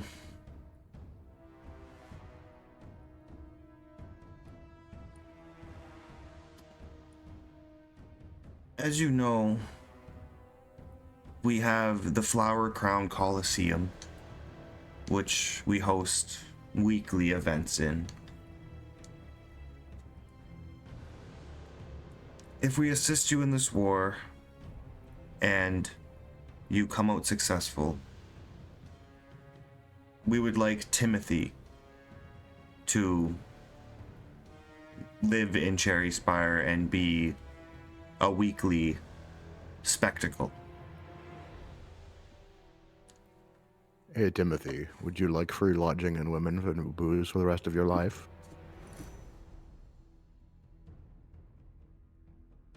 I mean, can't really say no to that, can I? Before you even finish answering, I'll say it to the butterflies. He's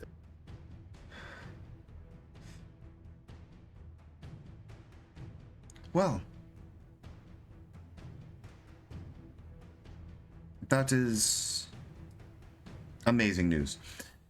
The Cherry Spire and the Vulpine Grove will work together. We have limited military, but we have mice infantry that can be at your disposal.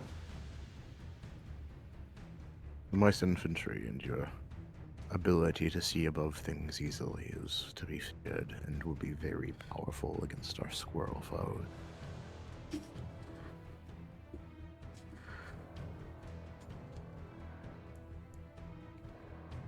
We expect, no, we demand that the mice be treated with the utmost respect and care for their well-being.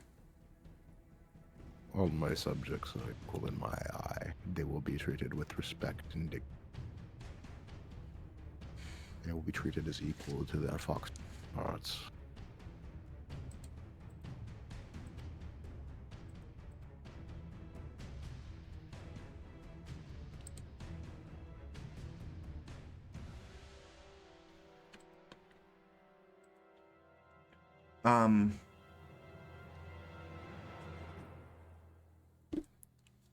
Yeah.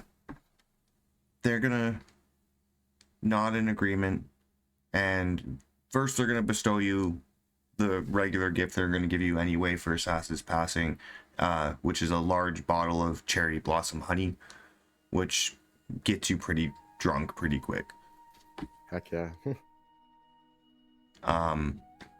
But additionally, they're going to give you, I don't know where I put this item. Chance. Okay, well, I'll give you the actual item later, but they're going to snap their fingers, and some of the mice that are with them are going to run out and then run back in with this bag. And when they open it, it's 5 large cherries. Oh, cool. And they're gonna look at you, and Eliza's gonna be like, please have the utmost care and respect with these. They are highly dangerous. These are cherry bombs. If you light the stem and then throw them, they will hurt very, very much whatever you throw them at. I'll gesture towards the Chancellor. And can you have these taken away by people stronger than our current aides? Of course, sir. Thank you for this gift. I will laugh as it splatters across Squirrel Face. May the cherry blossoms guide your path. And they will flutter out.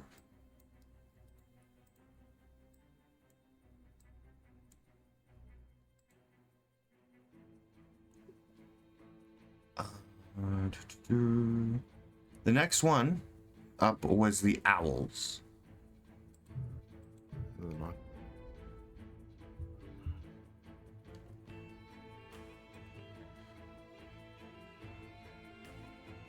So, notes.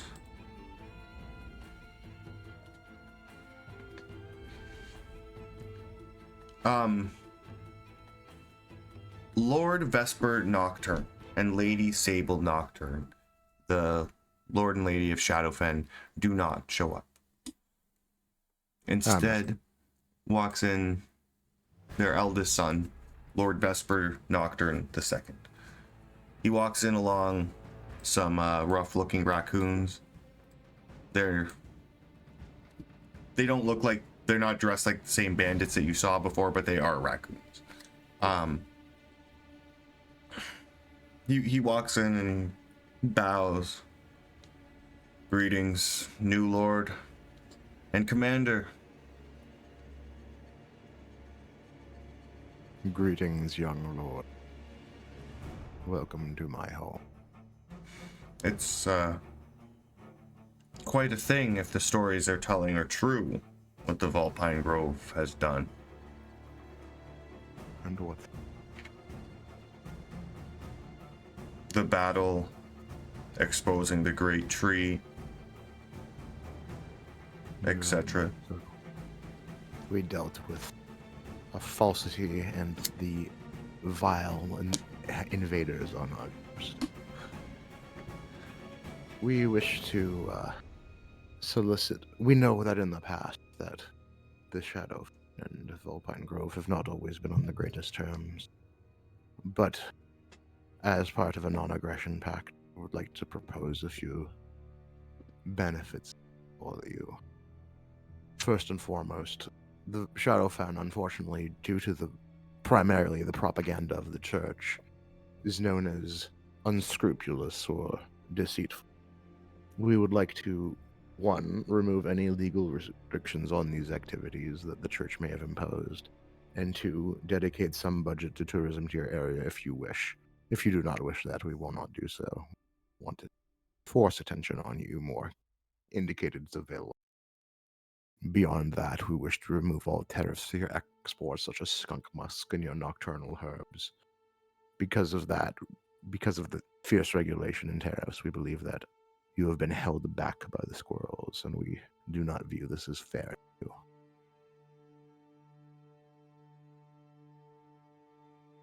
I would have to agree that we've been nothing but held back by the squirrels, and if you are to take the crown, then Shadowfen would bow to you. Appreciated. Those are offers for non-aggression on your part.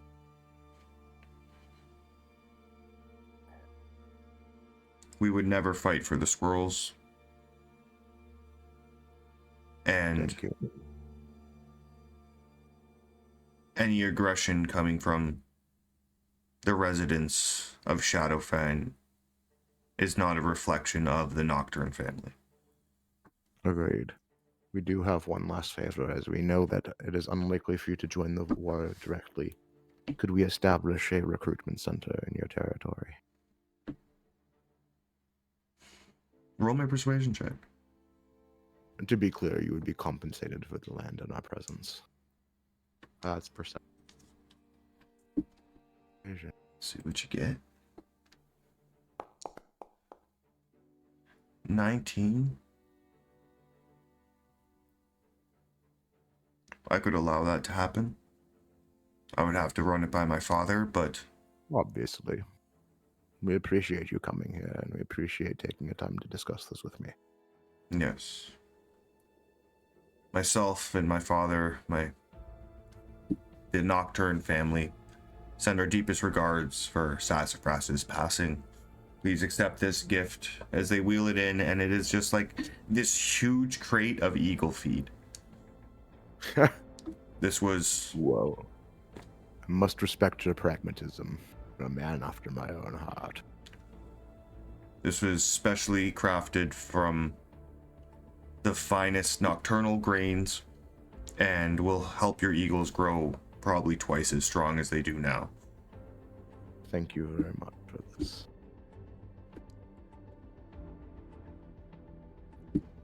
Good luck in your future endeavors. Thank you. By the When we meet again, hopefully it'll be I'll be on my new throne. by the shadow's embrace. And he leaves, and one of the raccoons like lingers for like a bit longer and just like keeps making eye contact with you, Riven, like he wants to fight you.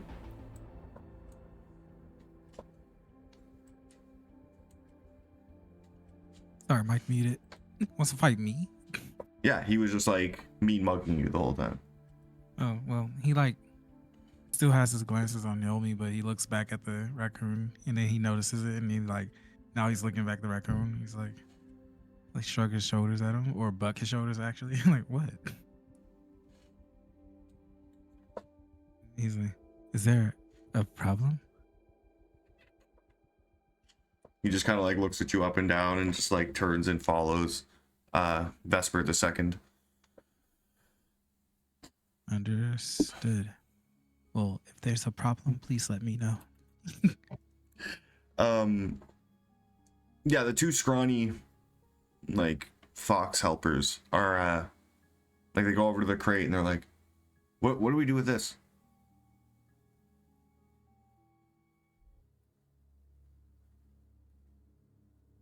Sorry, my speaker just cut out. What was that? The two little scrawny fox helpers go up to like the crate on the wagon and are like, what do we do with this? Didn't the frogs want it back? No, this was the crate of eagle feed. Well, run into the stables. Or the mews, rather. Right away, sir. Feel free to get extra help if you need it. They pick it up and start rolling it out and like they're struggling. These poor two dudes are just struggling. I'll cough until someone helps them. Like point. Mugiston is like, don't worry, sire. I will earn my place back, and I will go and help. And he's moving even slower than they are. Is the Chancellor back yet? Look at him. I'm gonna delegate moving things around to him. He like looks at you. He's pretty scrawny too. He's like, No, I mean like finding more help to coordinate moving this, because obviously the current staff is not up to it. oh yes, of course. Arden, go help them. Arden goes and pulls the wagon like pretty easily. He's my squire. He can't tell him. He drops it and turns around. He's like, did you not want me to? Pulls his sword out, raises it in the air. I would die for you, Ribbon. Uh, uh, yeah, please. Actually, yeah, go. Yeah, sorry, no, yeah. Yes, go help them, please. Carry it. It is too heavy for them. Puts the sword away, nods and helps. They take the crate off. And now we get to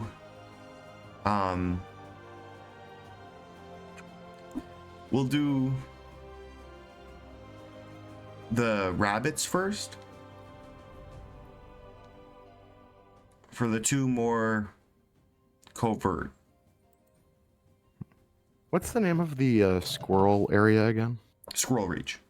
Squirrel Reach, that's what I thought. It's like Squirrel Reach, but don't they kind of own the Burton Citadel? So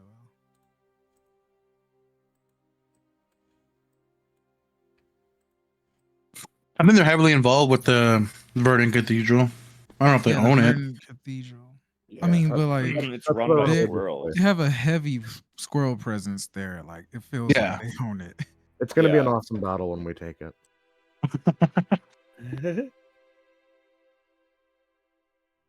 Who's this hip?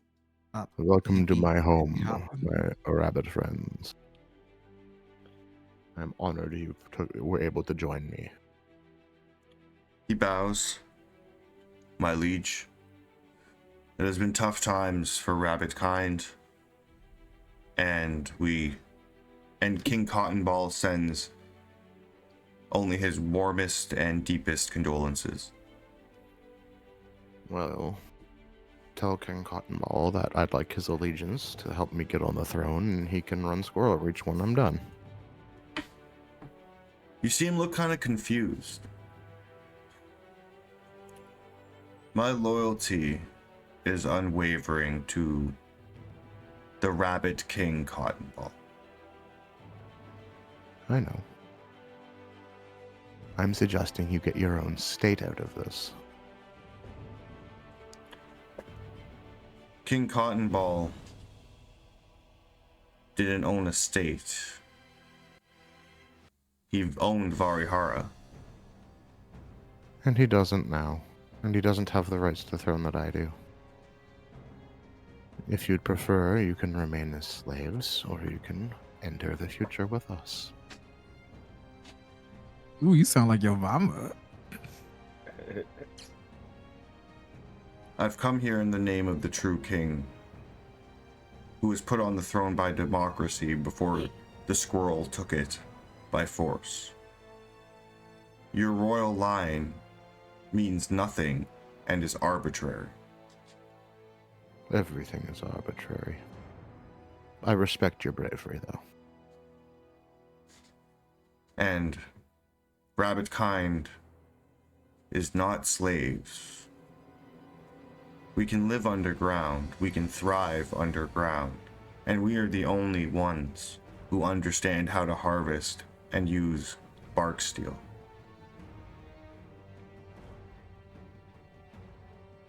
Very well. So the counter do we- offer, We continue. the counter offer here, you help us get King Cotton Ball II back to his rightful place. You will be heralded as the right hand of the king.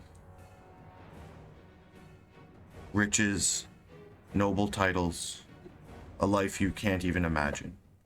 And we can both be rid of these bastard squirrels and their oppressive religious bullshit. We can give you You're access off. to bark steel and increase your army's strength by a lot. You're offering me a great deal I already have. The box deal is interesting, though, and I do not wish to spit your offer in the face, but I do realize that what you're offering is something I cannot merely answer in one meeting. It's something that has other forces at stake and other merits to discuss. If you'd like some time to give us your answer, we can await your word. Appreciate it.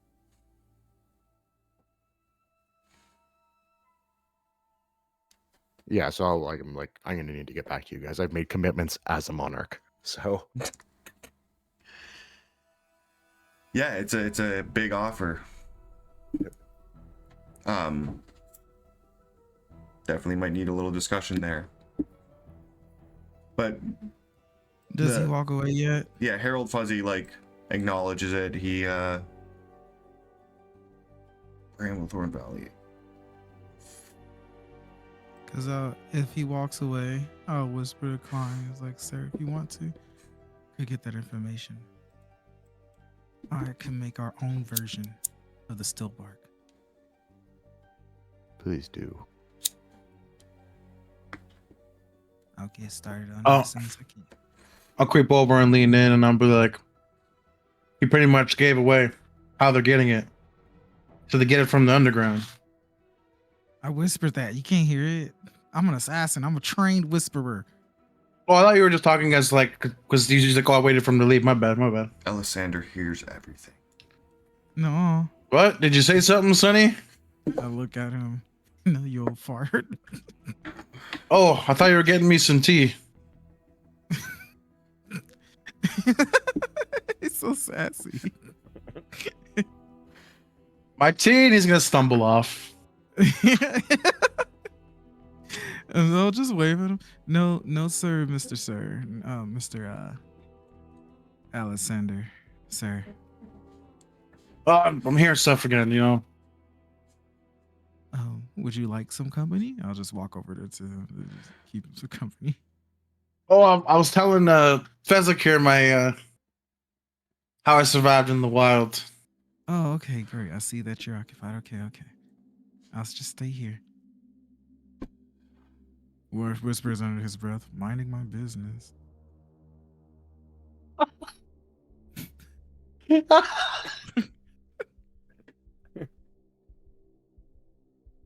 The Chancellor kind of leans in and he says, there are larger things at work.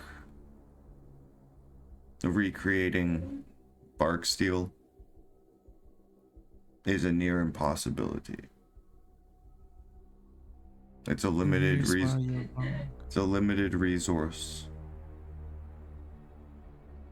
A legendary, old, ancient, magical resource. Give me. Wait. How does he hear it? I didn't say it to him either. I hear everything. Fuck you, dude. You need to make a roll. I know all your secrets. Okay, no, I won't challenge that. Because if you do, I don't. Whatever. I have my ways. Just you watch. I work better when people tell me something's impossible.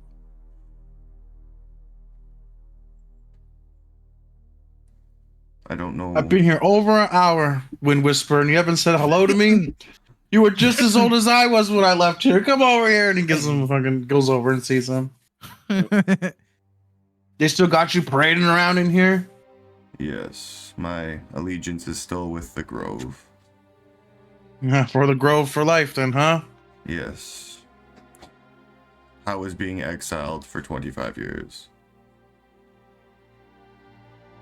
Yeah, it has its perks, you know. No one could tell me what to do, but constantly fearing for my life from giants and gods, you know. I understand that too well. Yes, well, I've been spending the last 25 years pretending I cast magic through the Great Tree, even though I worship something completely different, but we all have crosses to bear. It's good to see you again. And he snaps his fingers at the two scrawny foxes. He's like, Chad, go get us some tea. And the little scrawny fox runs off. Speaking of tea, he looks at Helmy. Sorry, love, what was that? Do you need a snack? Do you want one of my protein bars? No. Here, love. Just showing you what it looks like to, keep an eye on someone. Love, I already told you. I have no idea where Yosu went. I thought we counted 6, but there was 5, sometimes I count 7. I didn't go to school, You didn't? No, I've been a servant since I was like 7.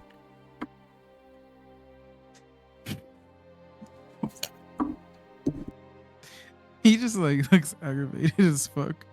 His eyes twitching. He's like, the people you guys trust.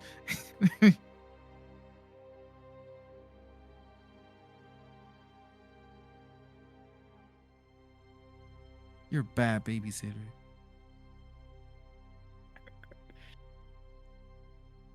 I'm sorry, love. It's just You Uh, are sorry. that Vegeta the Second is such a handful on his own. Always talking about strength and unity and how he's going to beat up everybody. Mm. I can't argue that. The Vegeta Jr. is a savage. And I'm not gonna lie, I'm kind of fucking scared of him. Like I told him like eat your breakfast, love, and he's like, no, I'm going to do push-ups. And I said, no, you have to eat so you can not like be nourished because I'm a babysitter. And he just wouldn't. He just kept doing push-ups. And while he was doing push-ups, you could have, kept your eye on Yosu, but that's neither here or there. Out of character, that's why she has protein bars. Is for Vegeta. He's not eating. He needs some protein. He's gonna grow up and be that guy. The Jake Paul type.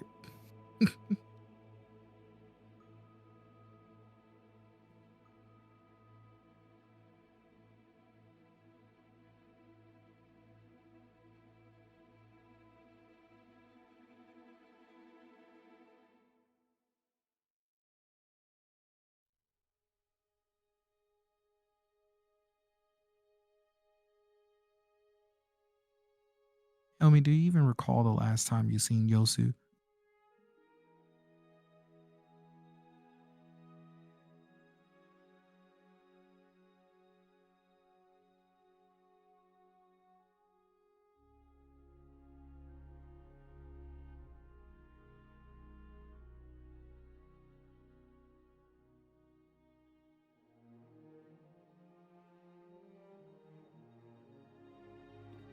Beep bloop. I've think been. you How know. much have I been He's fucking probably talking? muted. I A was long time, dude. I was waiting for Oh me to my disconnect. No fucking way. That's the longest Guinness World Record of out of being Yeah. muted, and I have Since, no way. since the protein bars. Yeah, I think a little Yeah. even before that. Oh my god, my dick.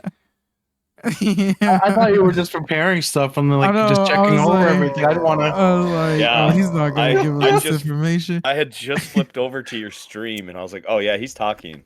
Oh my I was talking god. with Adam. He's talking with yeah, totally with Adam himself. Talking with Adam? No, muted with Adam. Wonderful. Helmi would tell you when you're like, where did you see Yosu last? She would say like probably 6-7 hours before the war. Like he was supposed to be at dinner and he wasn't, but Yosu he's always running off, love, because that Vegeta the Second is always bullying him, grabbing him by the shirt and giving him what for. They all actually, one time, they all conspired. Well, he was like off doing chin-ups. And we're like, we're gonna beat him up, and they like, got things ready and like jumped on him, and all 5 of them tried to get him, and he beat them all.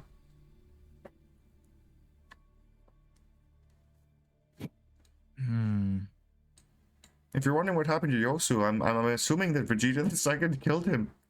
Bruh, is she telling the truth? Like, is she like giving obvious Inside signs of check lying if to me? you want to inside check that. Hold on, yeah. Let me Inside let me check. get up real quick. Hold on. Hold on. I was waiting for. I'm like, of all people, Lem, what are you doing? Where's that inside check? I was thinking. I was trying to think of more questions. Yes, do not fuck me. She has no idea what happened to Yosu. I hate this bitch. I just need a reason. I just need one reason. She One of these days. she genuinely thinks that it's a possibility that Vegeta II killed him. One of these fucking Damn, how days. old is that kid? He's 12 and he's killing people? How old is Vegeta? Probably around 10 or 11 now, yeah. What a savage. I'll be And looking fox for ears. an assistant for you, Helmy, to help you watch the kids, because obviously it's too much of a task for you. Yes, please do. I would love a little bit of help. I'm getting old, you know. Enough with your excuses. I had enough. Either way, you lost the child. Oh, love. So You sorry. failed the Come task. here. And she licks her thumb. Come here, and she like rubs some dirt off of your face. Like gets it out of your fur. Oh, you have a spot That's right here, weird. love. Just hold on. She's doing it to me? Yeah. Oh, okay. My ear just twitches. Like, what the fuck? Okay, sorry, love. What were you saying? You failed your task. Oh, your Your cape's all, failure. all dusty. Do you want me to iron that for you? Please leave me alone.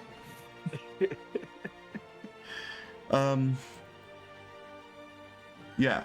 You see this fox enter. And he's like playing a little accordion thing. This is your brother, Riven. Which one? Copper? Cooper? This is Court Jester Draven Swiftdale. Who the fuck is this? Oh, you've known him your whole life. Your brother. Okay. Can I insight check myself? Inside check his brother. I feel like that's a charm spell. Okay, so this is my brother. Wait, that's like even Cooper knows of him. Where's Cooper? Is he here? Hopper. Copper? Copper Yeah, is not there. Why not? Um, He gets to dish the shit, but I can't. if you checked on your brother through the coming days, like up until now, he is like drinking a lot and not talking at all. Oh wow. Okay. Like since he brought Sass's body back to the Grove, he has not done too much. He's just gotten really drunk and gotten in a couple fights. Okay. What is this brother's name? What is this guy's name? Draven I feel like I Swiftdale. want to insight check him so bad. What are you insight checking? He I hasn't don't even know said this a man. I don't. He's like my brother from where? This- And then I had one brother. This Who is is your- this guy? This is your brother who has not been introduced yet. You would also All know- right. Timothy would also know him as the court jester who like entertains and gets drunk and fucks around. Well, he looks like me, so there's that. He has something Seems sacred. to run in the family. He has something sacred in the realms known as jester's privilege, Oh, meaning he I can want to see his picture again. meaning he can say and do things that other people cannot. He looks cool. He can be my brother. Yeah, he's like, he comes in fucking fully singing a song. He's like, there once was a lord who fell on his ass, and now he's dead. His name is Sass. I immediately shut him the fuck up. I throw Verdas at his ass. No, where's Veritas? Just fucking chunk it at him. Alessandra's clapping and laughing. Like, Yeah, I was gonna say I'm kind of laughing. that boy was lazy. It's so fucking soon. Ass rhymes with sass. You're not allowed to bully me here, Riven. I have jester's rights. He's right, you know. Take it easy. Well, I pull my blade back to me. It has a string attached to it. Watch Naruto, you'll Sure. know. Yeah. Okay. Yeah. I believe you. I don't mean to intrude, Master Klein. I was hoping to just know how your political negotiations went. Reasonably well. We couldn't have expected everything they wanted. Master Klein did a great job. Yeah. Oh, character. That was well done. You were prepared for that. Did you manage to get along with the moles?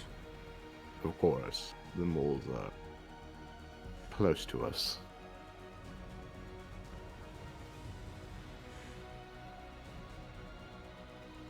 Yeah. How about any dark dealings? Anything in the burrows? I think that I've made my points clear to them. You know the burrows? The most used hole in Vulpine Grove? Yes. Other than your wife. Oh my god. Barat.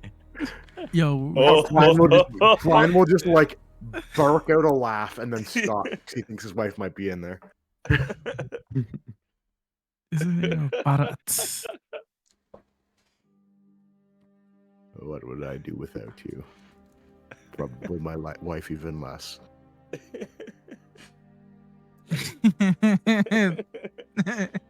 Yeah, I'm just glad you guys are laughing. My last crowd was deader than Sass. Yeah.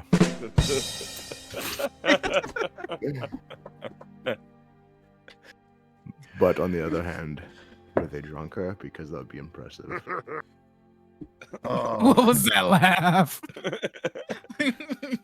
Who was that? Who said that? Who said Stop That was it. fucking Fezzik laughing his ass off. That was Fezzik too. Yeah, Klein, that was smooth. That was a pretty nasty burn. What do you know about nasty burns, Klein? Have you seen my wife?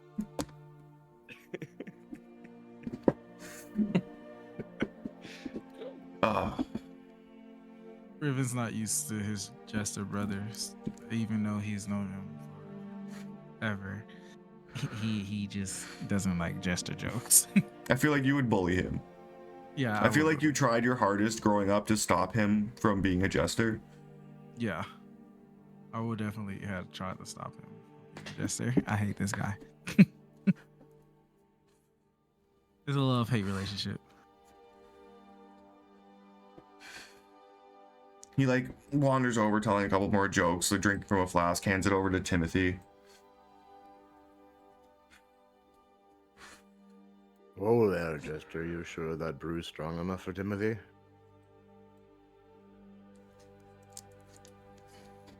Oh, well, I'd hope so. You know, him out on the assault on, or ambush on the chittering convoy. It's the only time this guy's ever been untouched. I think that's the longest he's ever been untouched. Well, there aren't very many there, so what do you expect? About to be I touched more by butterflies. And many people would take Yeah, glass I and elbow. cheers up the Klein. Like, Yeah. ain't that the truth? I elbow Grandpa, and I'm like, "Watch this, Timmy, Timmy, Timmy, Timmy." Timmy! He's gonna jump in and join him. Mugustin joins in as well. No, swipe him again. I want him to chug it. Timmy, Timmy, Timmy. He's gonna be smacking his cane on the ground into tune with it, like. I get out my tiny little squirrel drum that I stole. Timmy, Timmy. Am I good at it? Hey! Dude plays a whole symphony with just the drum. That drum you stole from the drummer that fucking he killed. Yeah, that drum is I cursed. didn't kill him. I walked away. Oh yeah, what's Yeah, his no, name? Shot him a with an volley of arrow. arrows. Yeah, someone else killed him. Yeah, Salty killed him. Yeah.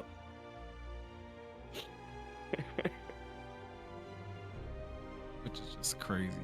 Did Timmy chug it? Did you chug it, Timmy? The drink that he handed me? The flask. A flask. Yeah, That's like a hard liquor. Weird chant. That's why I started Yeah. the chant. Yeah, I Yeah, started the send chant it. and to show Grandpa how if I chanted your name, you'd probably chug it. Roll me a Constitution Yeah. save.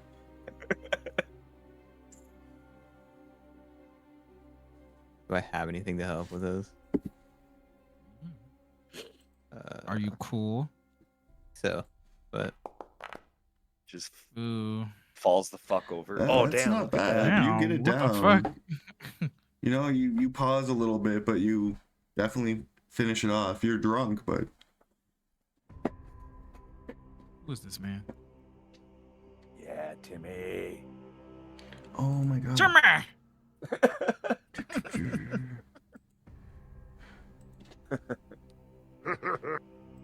Stop! Stop!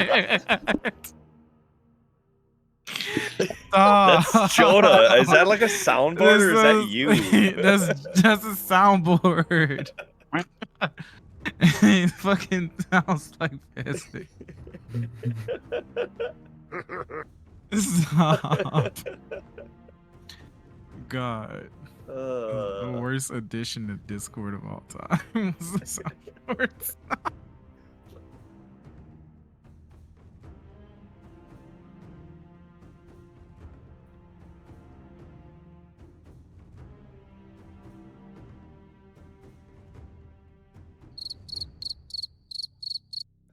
Yeah, Are you but muted, Adam? an alliance Somebody with, is relentless.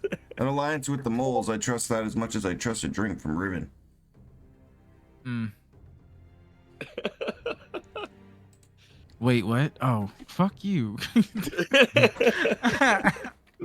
Last time I took a drink from this dude, I shit for 3 days straight. You deserved it. Stop it. You fucking deserved it. I told you don't put me in your acts. Is it like an open secret that Riven poisoned Acornius? No, that's a secret between secret? yeah, that's between me and Klein.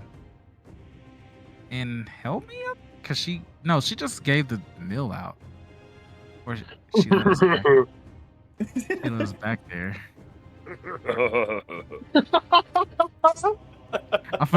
Shut the fuck up! I forgot how that went. The Helmy was the one who actually served him the meal. Yeah, but she didn't know it was like poisonous. That's up to you. No, Yeah, she I was didn't. gonna say I feel don't like trust her. No, she does not know. I feel like maybe not the specifics of who poisoned him and stuff, but like the fact that he ate his meal and died from poisoning. Like it's not like a full blown Chancellor secret. called it out as natural causes. So Oh, again, that's it would just right. be between me and Klein. Okay. Yeah, because we wanted it to be secretive. We didn't want it to be like out, like, yo, we gonna poison the fuck out of this. No, we're assassins. Well, that's why I was wondering if the what's his name here making the joke was. Oh no, it's a known thing. I think it'll be a known thing for me making up like concoctions to prank people and stuff like that. Yeah, you make poisons. I make Yeah. poisons. Yeah, that's not a secret. Okay. That- Okay. I'm an apothecary. I make poisons and other aromatics and oils and lavenders. If you want some, just come down my shop. Adam has the menu.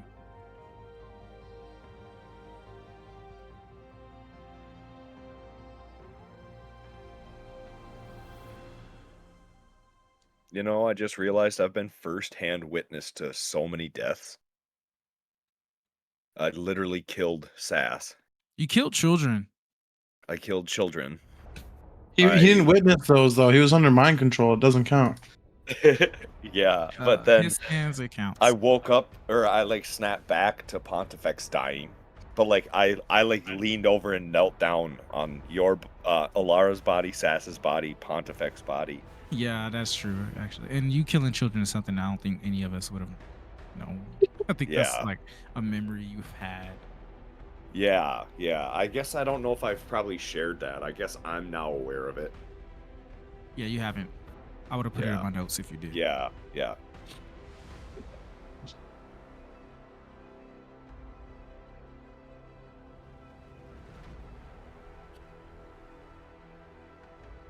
I would try to get my brother out the door and be like, hey, you got any other shows that you have to do?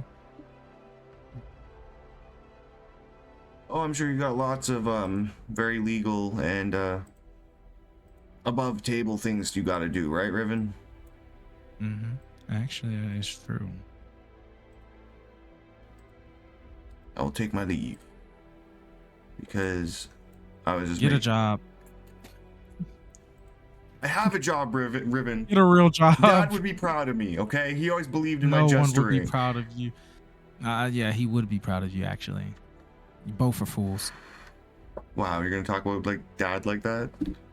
Yeah. It's fucked up. Apple doesn't far from the tree. Timmy's gonna stand up and give him a standing ovation. Drunk as fuck. Clappa, clappa, clappa. Hit the back of his leg, you know, the part that makes you like buckle a little bit. What was the jester's name again? Sorry, it never popped up. Yeah, For me. yeah, same. His name does not showing under his picture.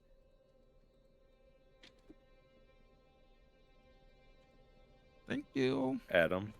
Yeah, thank He you. already posted yeah, it. yeah. It's Court I Jester there it is. Darvin. It's Oh, Court Darvin. Jester, Just Draven, Swifttail with Jester's rights. Draven.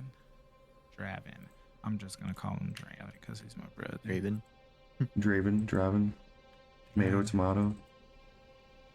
Why'd you name him similar? I'm changing my name. Good jokes today, Draven. Thank you. I'm here every week. Tip your waitresses. Get a job. I have a job, Ribbon. You don't have a job. You get a job. I got a job. I own a shop. Yeah, you make things that kill people. I make things that make people whatever. I don't make things to just kill people. He keeps switching from this like super jovial like face like party like hi everything's happy and then like just immediately switches to that like rage and like little kid like no you. Oh! I'm doing a thing, okay? I think it's failing. It's not getting you any money. I make money for the kingdom. What do you do? I have jester's rights. Hey Klein, Anybody can do that. your face is melted. See, you can't say that. I can. I wouldn't disrespect him. I'm I not. would have no reason to say it. That's why I have jester's rights. Yeah, well, continue being a jester. You're a clown. Hey Timothy. You're a whore. Yes. Clown emoji. I mean, and okay, and I'm here every week. Love you folks. Love you, Timmy. He is a whore. He's getting sailed off if we win a I'll war. clap for him again as he walks out. Adam thinking to himself, how can I get Riven to beef with another character?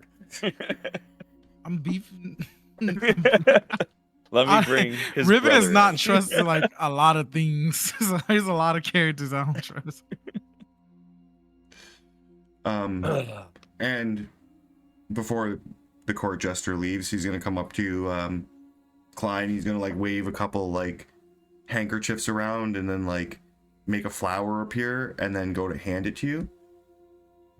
I'll reach out for it. When you reach out for it, there's something in his hand and you take it and it's a bag of weed.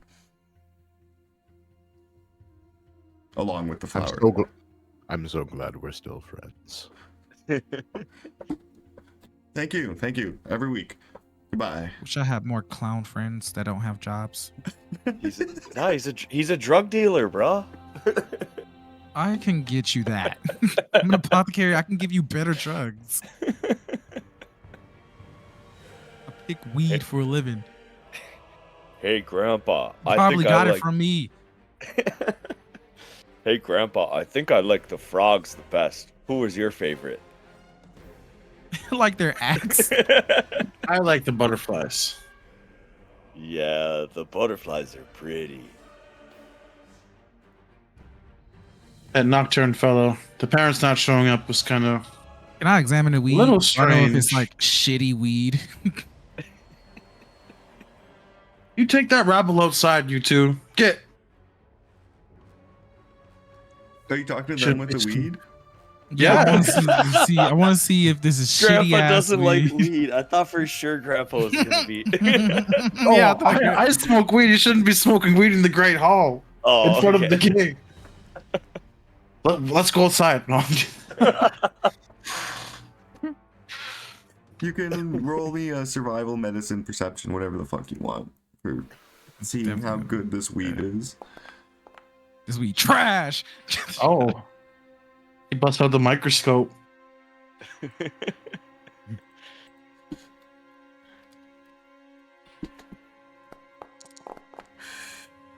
This weed is really good. It's Sir, not he's broke as yours. fuck. I don't believe that greed is good because how can he afford it? It seems that old dad, what was his name, Draven? Yeah. He Drake. he has a connection that you don't. Okay. I will let it go. I'll say on a 26 perception check, you find a seed. I keep it. With that, the chipmunks come on in. The chipmunk rebels. There'd be a couple of these ones. Along with Nibblesworth, who's just a little better, but not great. Comes in and he like takes a deep bow. And he like looks around and they look pretty scared.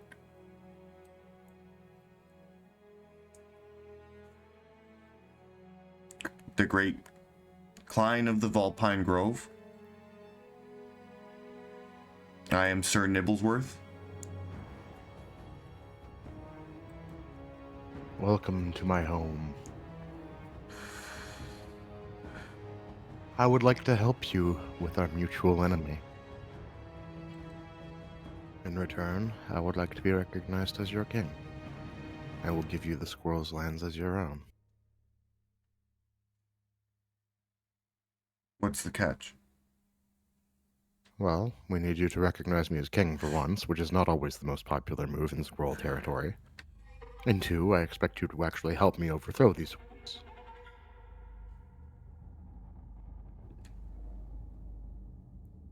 Roll me a persuasion check. Because they're in a tough spot, so they're probably going to help you either way, but I want to see. Yeah, my lowest perception's all night. I just Go ahead. I just realized how deeply offensive it is to call this chipmunk little squirrel when he's an enslaved people. Yeah. Because I was about to call these guys it. We I mean, go ahead. oh no, I was gonna say Fezzik doesn't know that. Oh, for sure not. That's why I asked if the slime or the I snail would knew just any other shout it slime. out to him. They're slaves. We have fear for retaliation against the squirrels. If the tide is turning, we will, when we go back to Squirrel Reach, we will spread the word that King Klein is coming to liberate our people. So when the horrors of war do occur, the chipmunks will know where to put their allegiance. Thank you. They nod and he like basically tells you a line of people you can talk to get to them faster.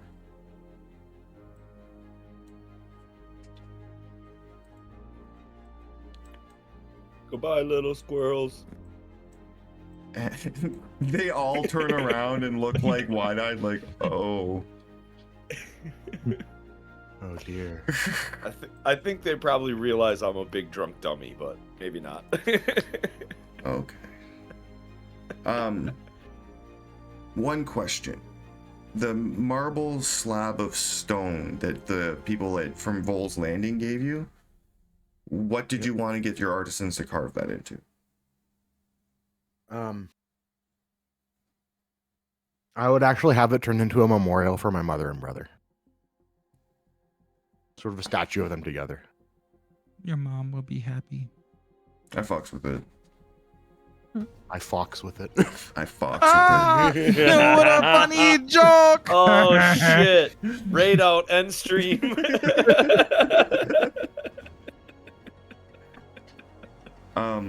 So with that, you've talked to all the people. You have some ties, some things to go on, some people to even respond to later. We continue on to the ceremony of the earthing and the unearthing. Another statue is put up, along with like your nice marble one, wherever you're gonna put that one, because there's already a statue in the graveyard of Alara that's just like stone, and beside that one they put one up of Sassafras. Not very many civilians show up to this. Like, there are a lot of people here, a lot of animals here, but not as many that were at Alara's funeral. Maybe because Sassafras was a drunken lord, maybe because it's wartime and people are scared, but either way, it's mostly military. The Chancellor gives a quick speech, doesn't include the great tree in it, and talks more about something called the light, and then motions and asks if anybody has anything they want to say. Can I hide myself in a crowd and act like somebody else said it, but like, what is the light?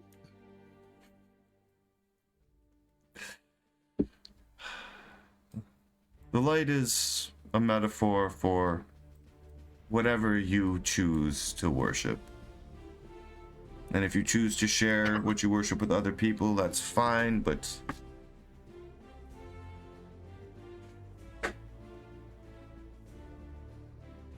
it's a vague term. Now, if anybody would like to speak any words of Sassafras. Sassafras was good. Sassafras was good. I'm gonna come out for a statement. Sassafras was my eldest brother. He was one who loved life above all else. Leadership was thrust upon him when he wasn't ready, but he rose to the occasion and helped protect our kingdom from invaders camping on our land. He will always be remembered.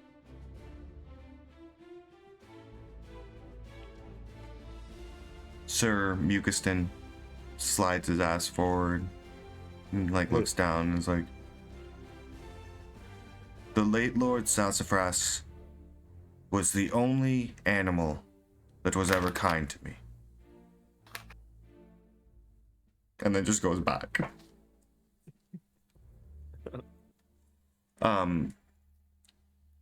Copper, who is there, and is kind of swaying a bit, pretty drunk, looking at the grave, looking at the statue, without taking his eyes off of where Sassafras is. He went through so much noble bullshit, so many boring ass conversations that he doesn't fucking know about. He did this shit day to day. And he did it poorly. Sure. But he never gave a fuck about politics or titles. You know what he cared about? Something worth fighting for. Enough that you're willing to fucking die. And on that night, the fire of battle is the only thing that I've ever seen bring that shine back in his step. Protecting Vulpine and all its animals. Sass died the fox Sass was back in his glory days. Not as a drunken fallen lord. So remember him as a fierce warrior, and not some asshole who's bad at politics.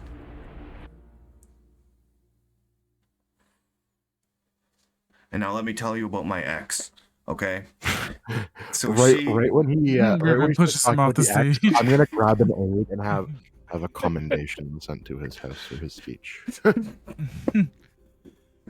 And I push him off the stage and I want to speak now. You're like pushing him off the stage, and he's like telling you, he's like, no, but she was okay. You have to hear how she gaslit no. me.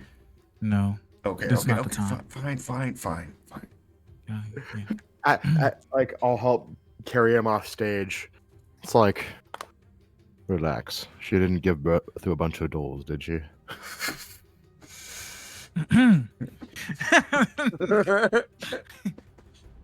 He did. People of Volpine Grove, we're here to Dole. remember Sassafras. I haven't been around him much, but I could tell he lived a life of great energy and joy, and he took the challenge of being the lord of this house when it was like already very challenging to begin with. And through those challenges, he made us laugh. So I want us to remember that. And you know, he did pass away as a warrior. And I've seen him fight, and he did honorable battle. But in his last moments, he shouted, "Fuck you, we're foxes." And that lit a flame inside of me, kinda. So let's keep sassafrasses in our hearts, and you know, let's face the challenges with courage like he did, and at the same time keep our sense of humor, or at least I'll try. That's where you'll laugh. Um, even though he left us too soon, the memories we shared was great, you know. So rest in peace, Sassafras. You will never be forgotten.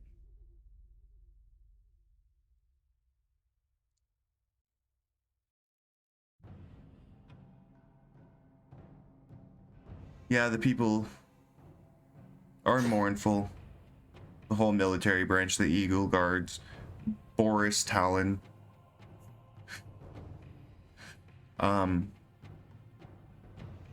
And that while you're out in the graveyard,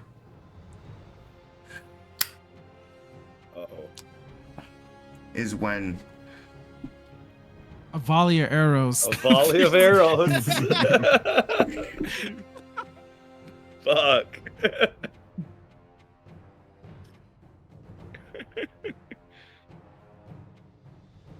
Protect Vegeta Jr.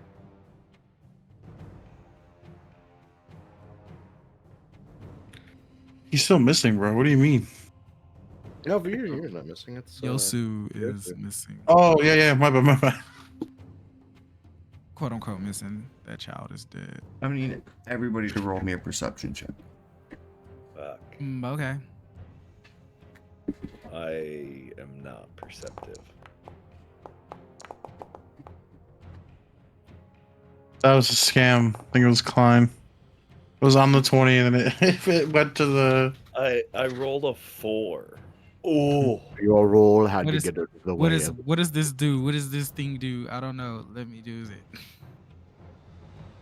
Whenever you make an ability check, let's see, it becomes a 10. So if you roll lower, 9 or lower, you can treat it as a 10. Mine's is a 10. Yay. Yeah, it actually Wait. did that automatically. Oh, it did? Yeah. Where? Oh, I If you see. put the number, it shows you're live. Yeah, I see it. So Klein, you're the only one who doesn't need a check to stop this because it is happening to you. As a hooded figure comes up behind you with a dagger and tries to stab you in the back. You Okay. stop them however you would, like grabbing them or costing them. Their hood comes down, and it is a squirrel with scars on his face. He says, "Fuck you, you're foxes." You hear an explosion as Eagle's Landing, where the package from Shadowfen was delivered, explodes in flames and just like splintered woods. You hear cries of your eagles and the people up in the tree as the hollow, like your main building, is now on fire. Then above you, you hear like a as you look up, and there's squirrels flying above you, dropping explosive acorns on your people. They explode. People are flying. Mages. A volley of fucking arrows Arrows. hits Helmy Volley. specifically. Yes. It's fucked up. As you are under attack. And that is where we're gonna end session. Damn, bro. Hell, wait. Can I take the long rest before this session happened? Well, like it's been weeks. Oh yeah, You've had a long yeah. rest. Sorry if you haven't taken a long rest. It's been I did. like a I full did week. into session. Yeah, I did into session in a little bit. I just realized my health wasn't all the way up. So I was at 17 HP. I was like, this motherfucker trying to kill me. fuck.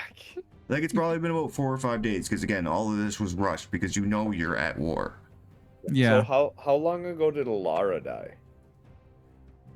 We're gonna say roughly like a month ago. I'd say like 2 months, maybe. Yeah, and then. Two, maybe. Yeah. Or yeah, like a Okay. month. Well, wasn't it? So that'd be Sassafras ruled for a Don't month and overthink died. the age of my children. Sassafras was leader for 62 days. No, not even 30 days if it's a Not month. even 14 days. He was lord for a night.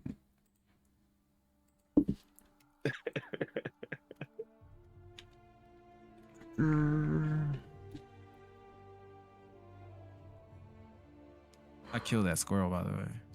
But Sassafras I died. mean, I but think I'm got- killing that squirrel. He's right in front of me. I'm the one that took his knife and deflected him. I killed the squirrel. My kill. Alright. we're gonna be raiding out to Franklin Turds, who's playing Apex Legends. Thank you so much for playing, and thank you so much for watching. I have been talking with Adam. You are no longer talking with Adam because my name is Adam, and I'm done talking to you. I'll see It's you. done, Doc. I'm done docking. I will see you Monday He said- for Land of the Lost Corsair. 2 hours and 56 minutes before a docking joke. Oh my god, he said it. Listen, I didn't